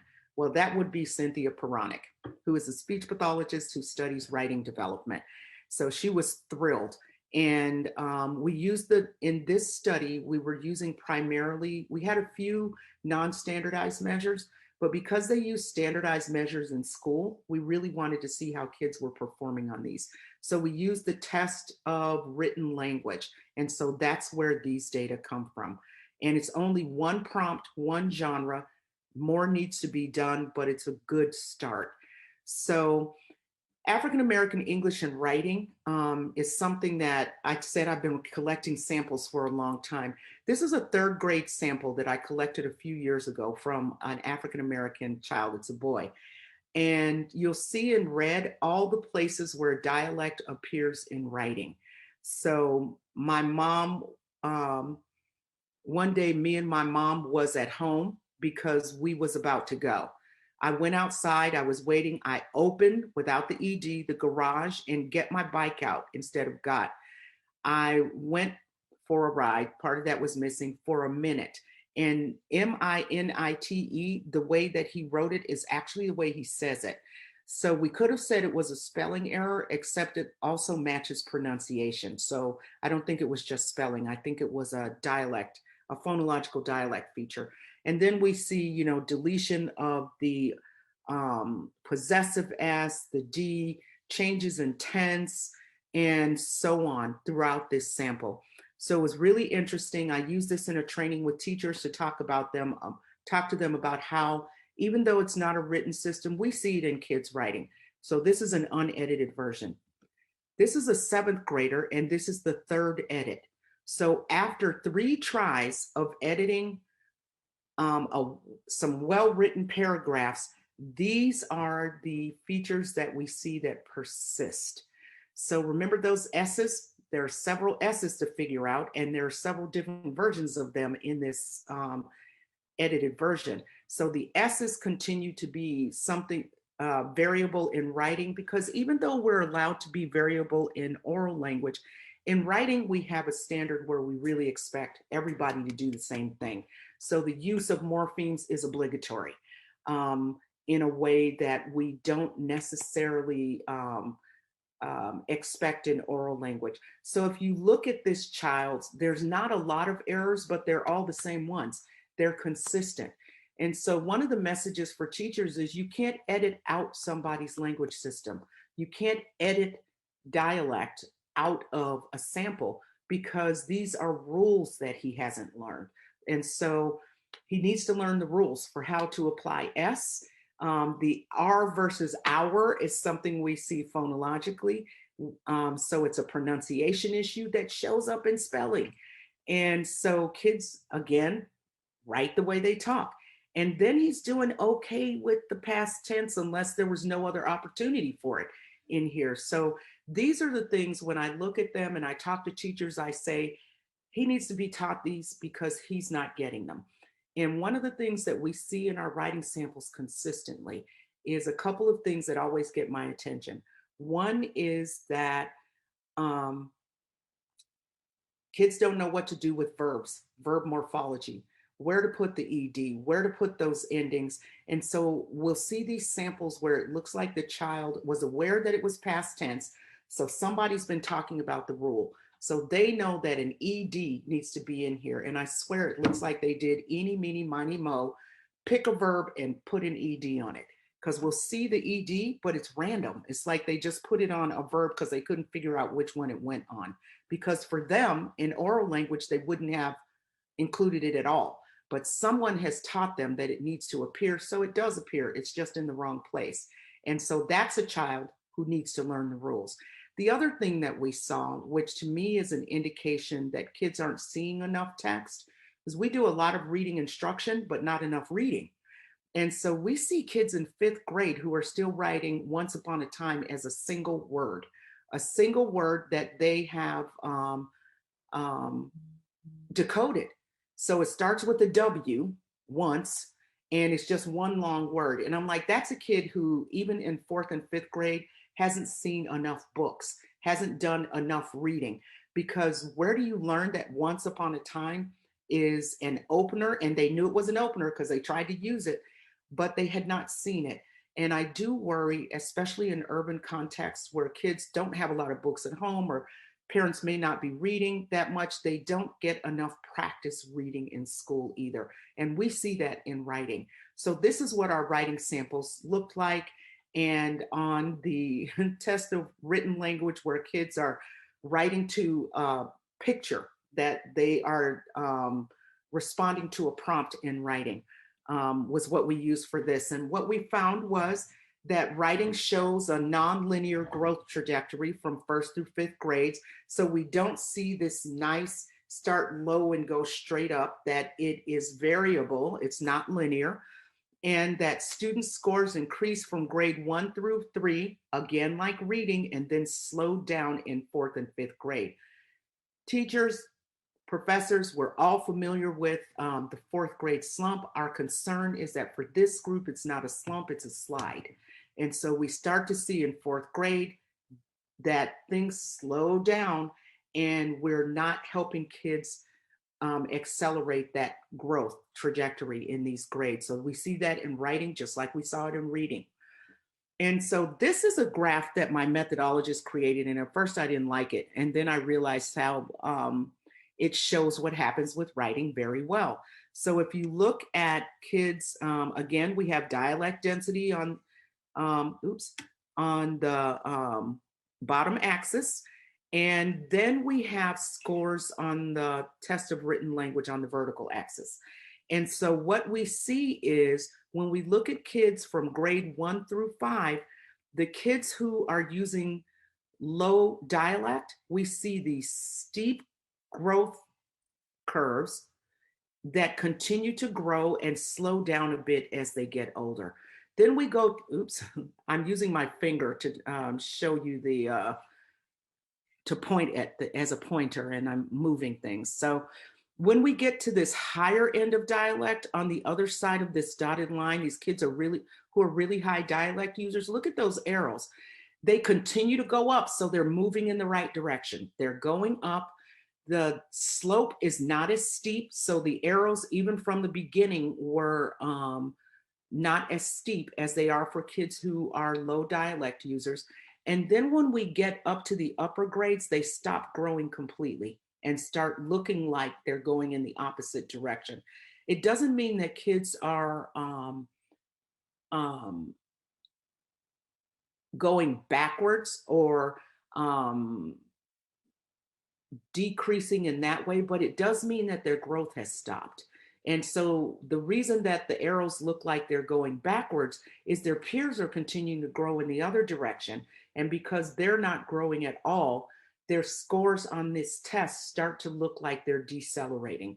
And so we can see real consequences for them on this written language test in the face of high dialect density. And so we saw that high dialect density appears to have negative consequences for both the acquisition of reading and writing, and the impact is fairly direct, but it's moderated by reading and writing on each other. So again, learning how to read becomes really important for writing and language development in dialect speakers. So dialect may have a negative relation on both areas, but reading appears to promote growth in writing just like it promotes growth in language. But writing doesn't seem to have the same facilitative effect on reading. But being able to read improves your ability to write, and it improves your oral language development. And so we're seeing these converging outcomes across different language-based skills for our dialect speakers. So in order to improve literacy skills in African American kids who use dialect, I'm not sure it's necessary to intervene on their spoken language directly, like people have talked about in the past, but we can impact dialect use indirectly by strengthening reading and writing skills. So this focus on structured literacy and the science of reading is really critical for kids who are trying to figure out the language standard in the classroom.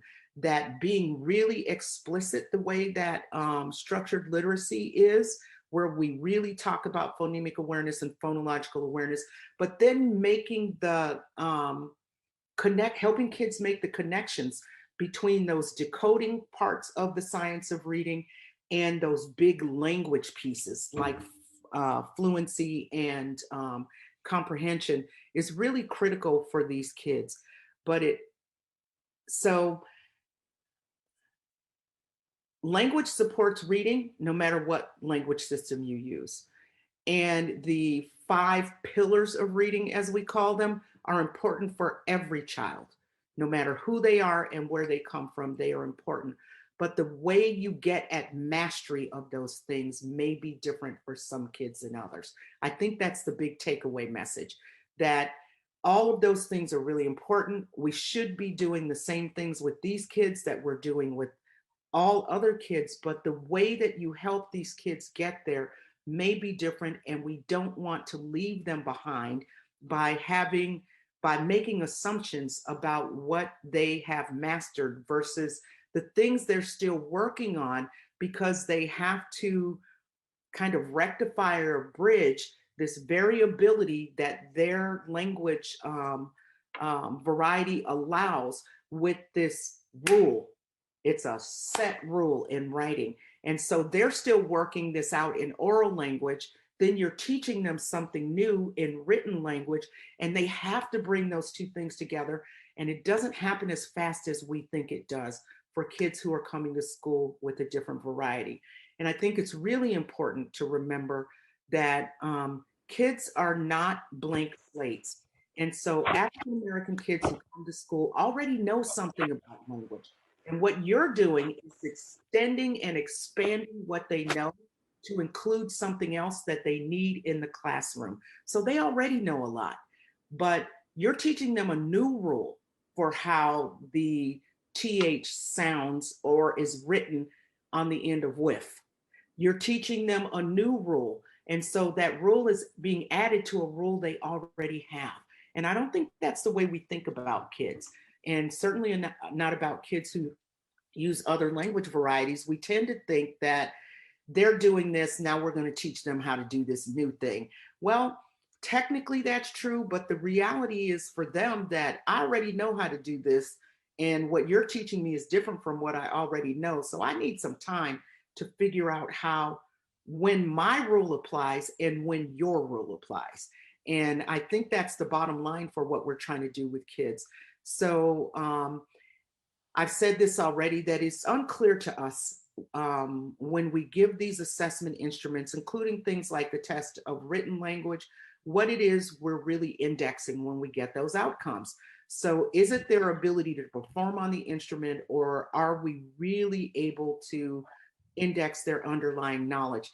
And so one of the ways we're talking about doing this in this new study is, for example, one of the tests that we used, the morphological comprehension subtest of the TOLD, really is a grammatical judgment task. So on an item, a child reads a sentence and they tell you whether it's correct or incorrect. And we gave kids this subtest. It was one of my students did this for her dissertation. She used that subtest. And she came to me and said, I'm so shocked, like these kids don't really comprehend morphology well. Maybe that's why they're having trouble with reading. They are just bombing on this subtest. And I have learned over the course of my career never to believe a test over a child. And I said, I do not believe that they don't know anything about morphology.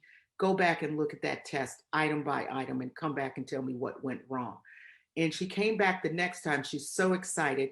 She looked at it item by item. And what we found was that the incorrect items on the grammatical judgment task actually constitute dialect, because they leave off the morphology.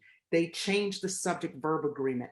So then we went and looked at our data with a different lens. And what we found was that the kids who didn't use a lot of dialect would call those items incorrect. The kids who used a lot and recognized those items as the way they talked said they were correct. And they were right. They are correct in their own dialectal variety.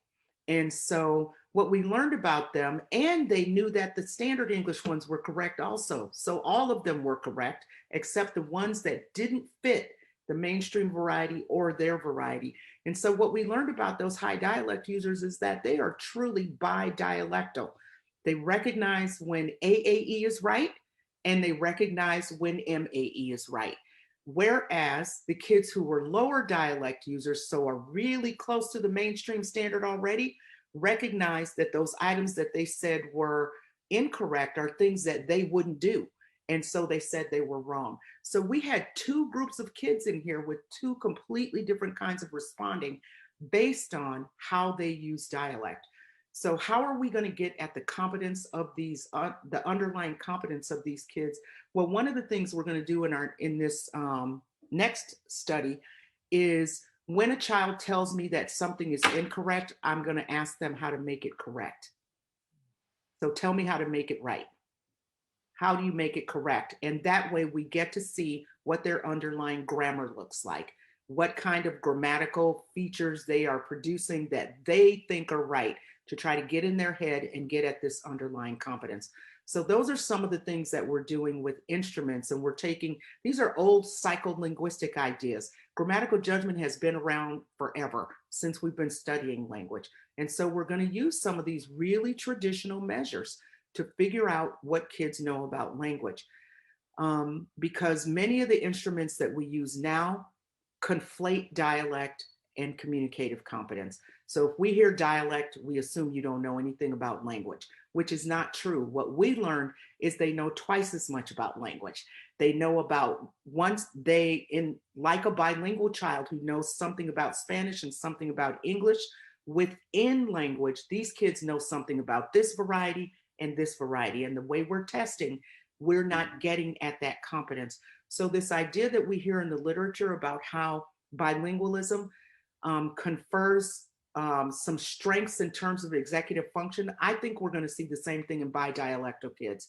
It's just we have never allowed it to be the answer in the past.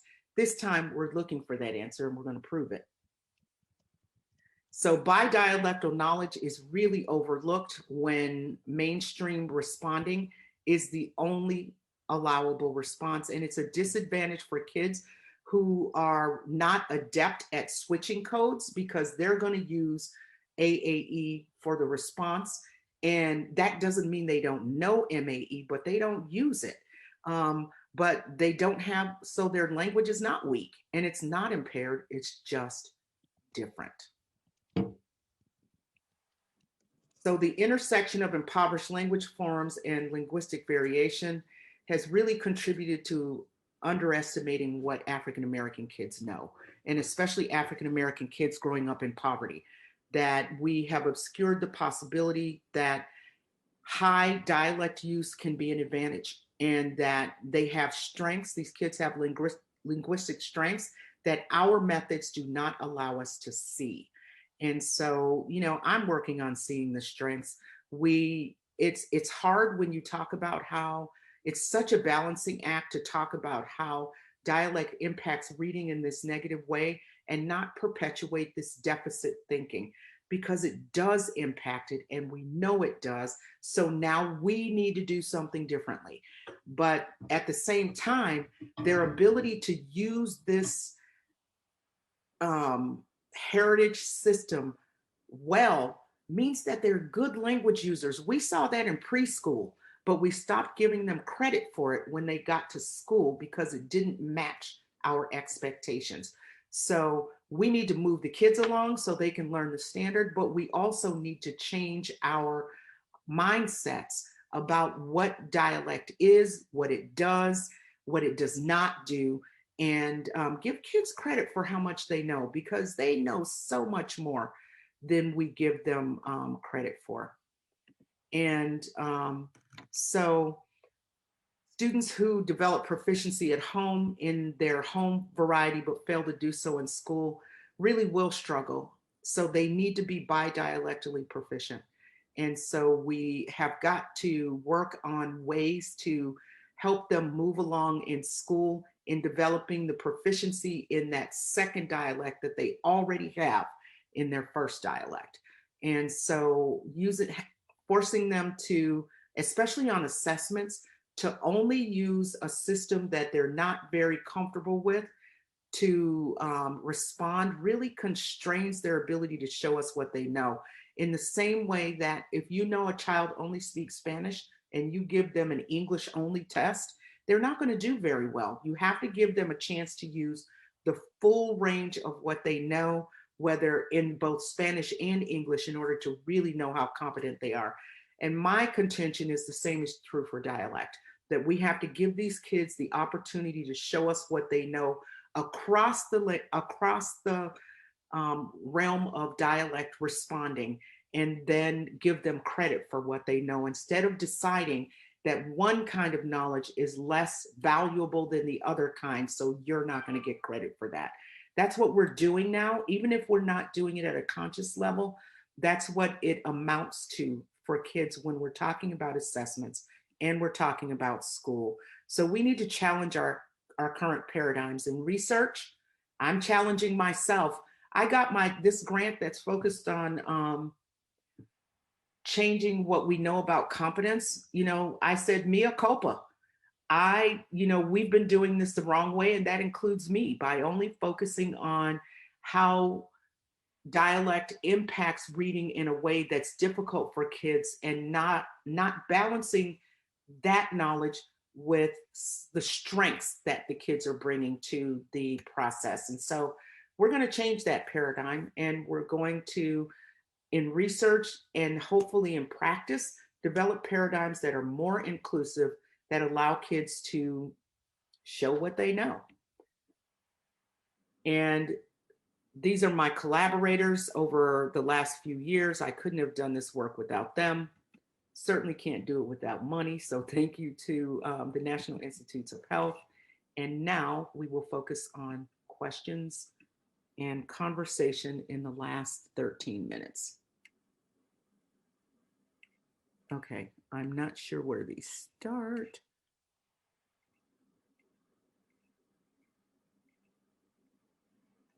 I feel like educators are considerate of students, thank you, who are ELL because they understand that the students are speaking another language and that they may need direct instruction. Unfortunately, they don't understand it in AAE. You hit the nail right on the head, Alex. And that's what we talk about that explicitly in the American Educator article. People just don't know what they're looking at and what it is and how they should be responding to it. It's a lot easier to figure out that when someone is speaking a completely different language, that you need to do something different. But I think that's harder for people to see and understand when children are using within language differences. And so I completely agree. I think that's a big part of the issue. And so some of it is about educating people about what it looks like when kids are using language differently within a language, not just across languages. So we're going to get there. I have hope. Are there any other questions?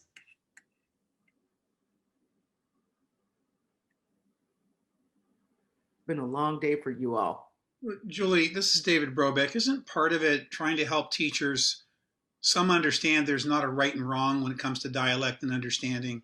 Absolutely. It's still difficult to explain to some suburban, not very exposed to the world teachers that there is such a thing as code shifting, or that kids come from environment that is different from their own. Yes, absolutely. That's absolutely a big part of it. That's why in the beginning I stressed the idea of low prestige versus high prestige dialects, because the way that you respond to what the kids are doing is going to be about your own internal value or no value that you place on the way that they're using language. And there are people who don't understand that dialect is valuable regardless of who we're talking about. I have a friend actually in South Africa who, when he asks me what I study, always looks at me like I'm studying Martians, and he doesn't really get it. But what I learned about him is that he believes that there are, South Africa has 11 official languages. He believes that there are 11 official languages. So there are 11 languages, and you use those well or you don't. And so he doesn't recognize that even within Afrikaans, his own language, there are varieties of Afrikaans that are considered dialects. He just considers them bad Afrikaans.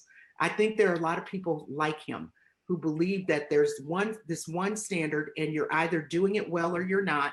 It's okay if you have, an accent on your use of it, as long as you're doing it right.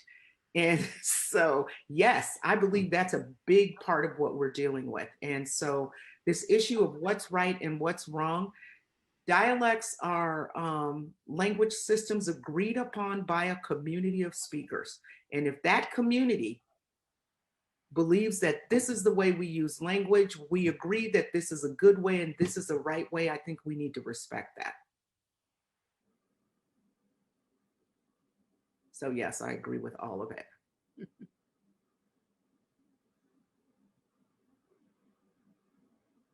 Should density of dialect be another consideration in designing interventions? Yes, it should.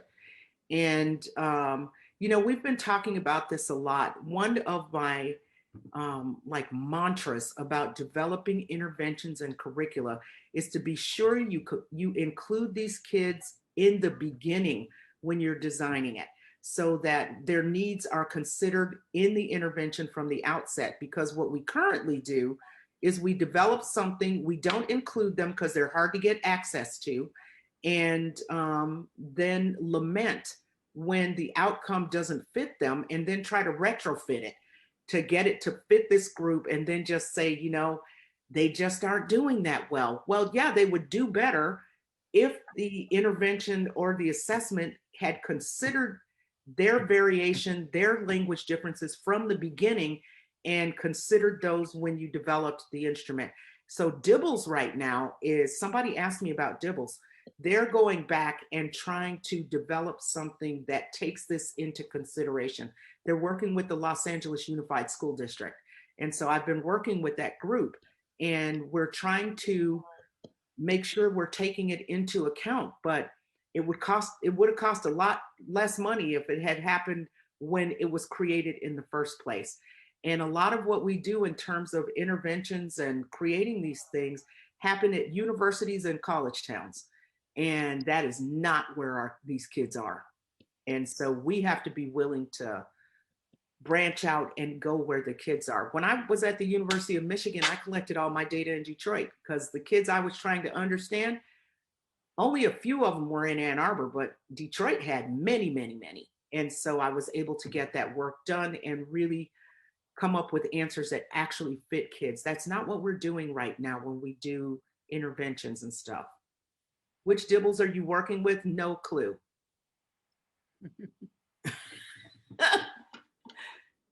None at all. I'm sure I've been told, but I don't know. Yeah, it's Oregon. Yeah, I can see I got the location. Thank you, Jennifer. But it's, yeah, we're learning a lot, but I do think that interventions, yeah, it really does need to be considered. And does it mean that teachers have to learn a whole new set of skills?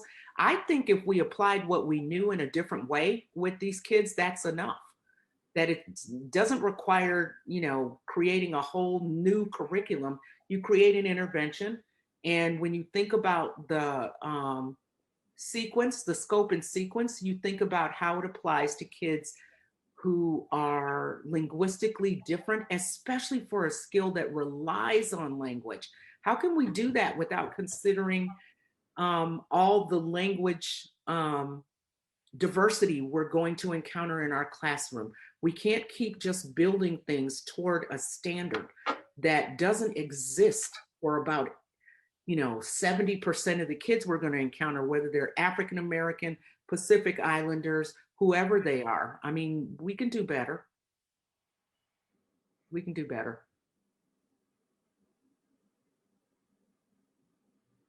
What's Acadians?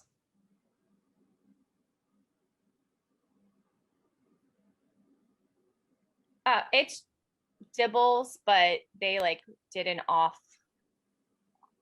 branch, Okay. I guess. Yeah. So Yeah. it's very similar. But it's just what our district uses. So I hope so too. I mean, we meet every week for the last few weeks, and we finally nailed down the terminology. So now we're working on the content. So hopefully they'll share it with everyone. Are there other questions? sorry, I do have another question. I'm just really intrigued. I watched you present a couple weeks ago, and I'm really intrigued with this topic, but I just want to kind of, what you're saying don't change the intervention, or don't change like the curriculum, we just need to adjust it. And are you saying like, grammar wise, can you give me an example, just so like an applicable example, just so I can wrap my head around it? Like for grammar, when you're having a grammar instruction, so when we're talking about like subject verb agreement, is that kind of what, when you're typically teaching subject verb agreement, we would be more explicit and just kind of, when you say this at home or in your, I want to be like respectful to them. So like, how would you approach it? Some people have been doing that. That's called contrastive analysis. And sometimes it is necessary for the kids to, have it contrasted with what they're doing. But one of the things that I saw in Michigan that I think was probably the most respectful and effective way that I've ever seen it taught is, for one thing, if you're teaching in an urban environment and you are, most of your kids are African American or, a significant percentage, there is no reason to single any particular kid out. That if you have kids who are doing something, I can guarantee you that there are many more kids in the class who are doing the same thing. So one of the examples that I used the other day was one that I got from a book, actually, where there's a little boy who was reading, and he had a regional dialect that impacted phonology. And so when he got to the word street, he said screet, S-K-R-E instead of S-T-R-E. And so the teacher stopped him and she corrected him in front of the class and said, no, that's not how you say that. Say street. He tried it and said screet. Of course he did. You can't, he's not going to change it. It's not an error, it's a dialect. And so he said it again. And she said, try that again. And he did it again. By now he's embarrassed, right? And so then she had him continue to read. And so now when he reads the second time, he's reading with a lower voice. It's more halting. He has lost his confidence because she called him out in front of the class. But the reality is that if you're in a region where he's using Screet, he's not the only one. And so you can write down while he's reading, you know, teach STR. And when you start teaching, when you start focusing on those consonant clusters, you know that that's one that you need to spend time on, helping kids hear it, the whole class, helping kids hear it, giving them the chance to say it, and putting it into context for them in words so that they know how to use it in words. Practice and time is what it takes. So when you when you hear something like that as a teacher, you can absolutely address it in a respectful way by making it a part of your phonemic awareness teaching. Just make sure you add that one because you know that it's impacted for a lot of kids in the classroom. That's a very respectful way to do it. But the school in Michigan that I saw was using a bilingual curriculum in a classroom full of African-American kids. And boy, it was great. And the curriculum was called Daily Oral Language Plus. And what they would do, they had these kids who the school district got really abysmal scores on a reading test. Something like 5% of the kids passed. And so the principal decided we need to work on language. So what this curriculum does is, and you don't need the curriculum, you could do the same thing in class. It had school talk and home talk in the curriculum. And so it would say, this is a school in kindergarten, this is a school sentence because it has a period. This is not the way we do it in school because there's no period, or it's not capitalized, or because of the features of dialect, many of the non-school sentences ended up being dialect. So they delete the verb morphology because English learners do the same thing to English that many African-American kids do. They delete the verb morphology, things like ED. You don't really need an ED on a word if you say yesterday, right? Yesterday, he jumped over the fence. You don't really need the ED. So people who are learning English delete it. And so many of the non-school examples ended up being dialect. So she was teaching this to kids in a really meta-linguistic way, and they did it through fourth grade when you take the test. So in kindergarten, it was the teacher saying, this is a school sentence and this is the reason why. By the time the kids got to third grade, it was, this is a school sentence, tell me why. And by the time they were in fourth grade, tell me about these sentences. So she was doing this really scaffolded thing with making kids more meta about language and what it looks like in school versus what it looks like at home. Nobody in the room knew that they were being taught to switch codes. And when I said that to the principal, you're teaching code switching, she was offended because she didn't think that that's what she was doing, but she was. And so what ends up happening for the kids, and it was 5 minutes a day. They did it 5 to 10 minutes a day where they just did this. Now we're going to talk about language and how it's used at home and how it's used at school. And it was marketed in this curriculum for English learners. And she saw the usefulness for her African-American kids. So there are some respectful ways to do this where you're not denigrating dialect, you're not correcting it and teaching it like errors. You're extending so that kids learn the rule for this new thing. And so that's just a couple of examples. You know, I met some people in Connecticut recently who did something that I thought was cool. They had the kids talk about how people talk, and they just had this really cool conversation in the class. And the kids were like, oh yeah, and you know, there's this rapper and he says this.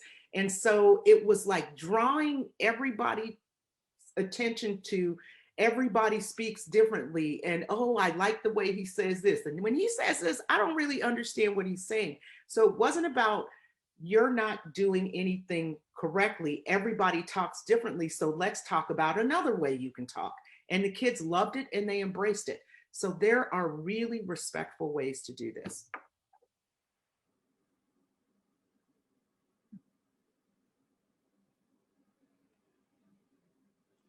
Yes, that's right.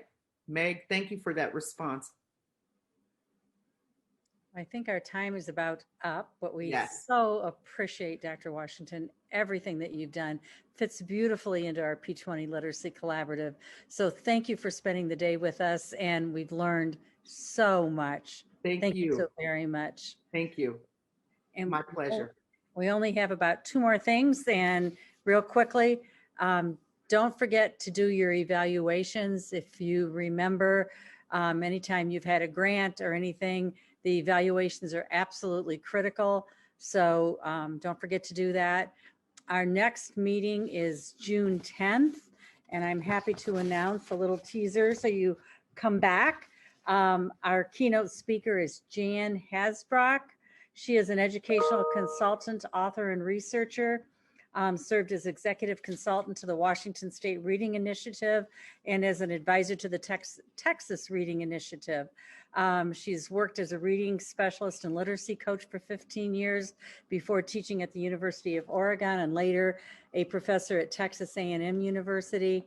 Her research areas are reading fluency, reading assessment, coaching, second language learners, and she has several books, including Conquering Dyslexia, Reading Fluency, The Reading Coach, and How to Manual for Success and Educators as Physicians. So just to give you a little bit for our June 10th, so you have that information. And again, don't forget to do the evaluation. You'll get an email, the Survey Monkey from Amy Hawley. When you see Dr. Hawley's name, please do the evaluation because it really does impact funding. So I appreciate it. Thank you so much for your time. This was a great, very fact-filled research today. So have a great rest of the week and weekend. See many of you at 3 o'clock at Dean's Compact. Thank you again. Bye-bye.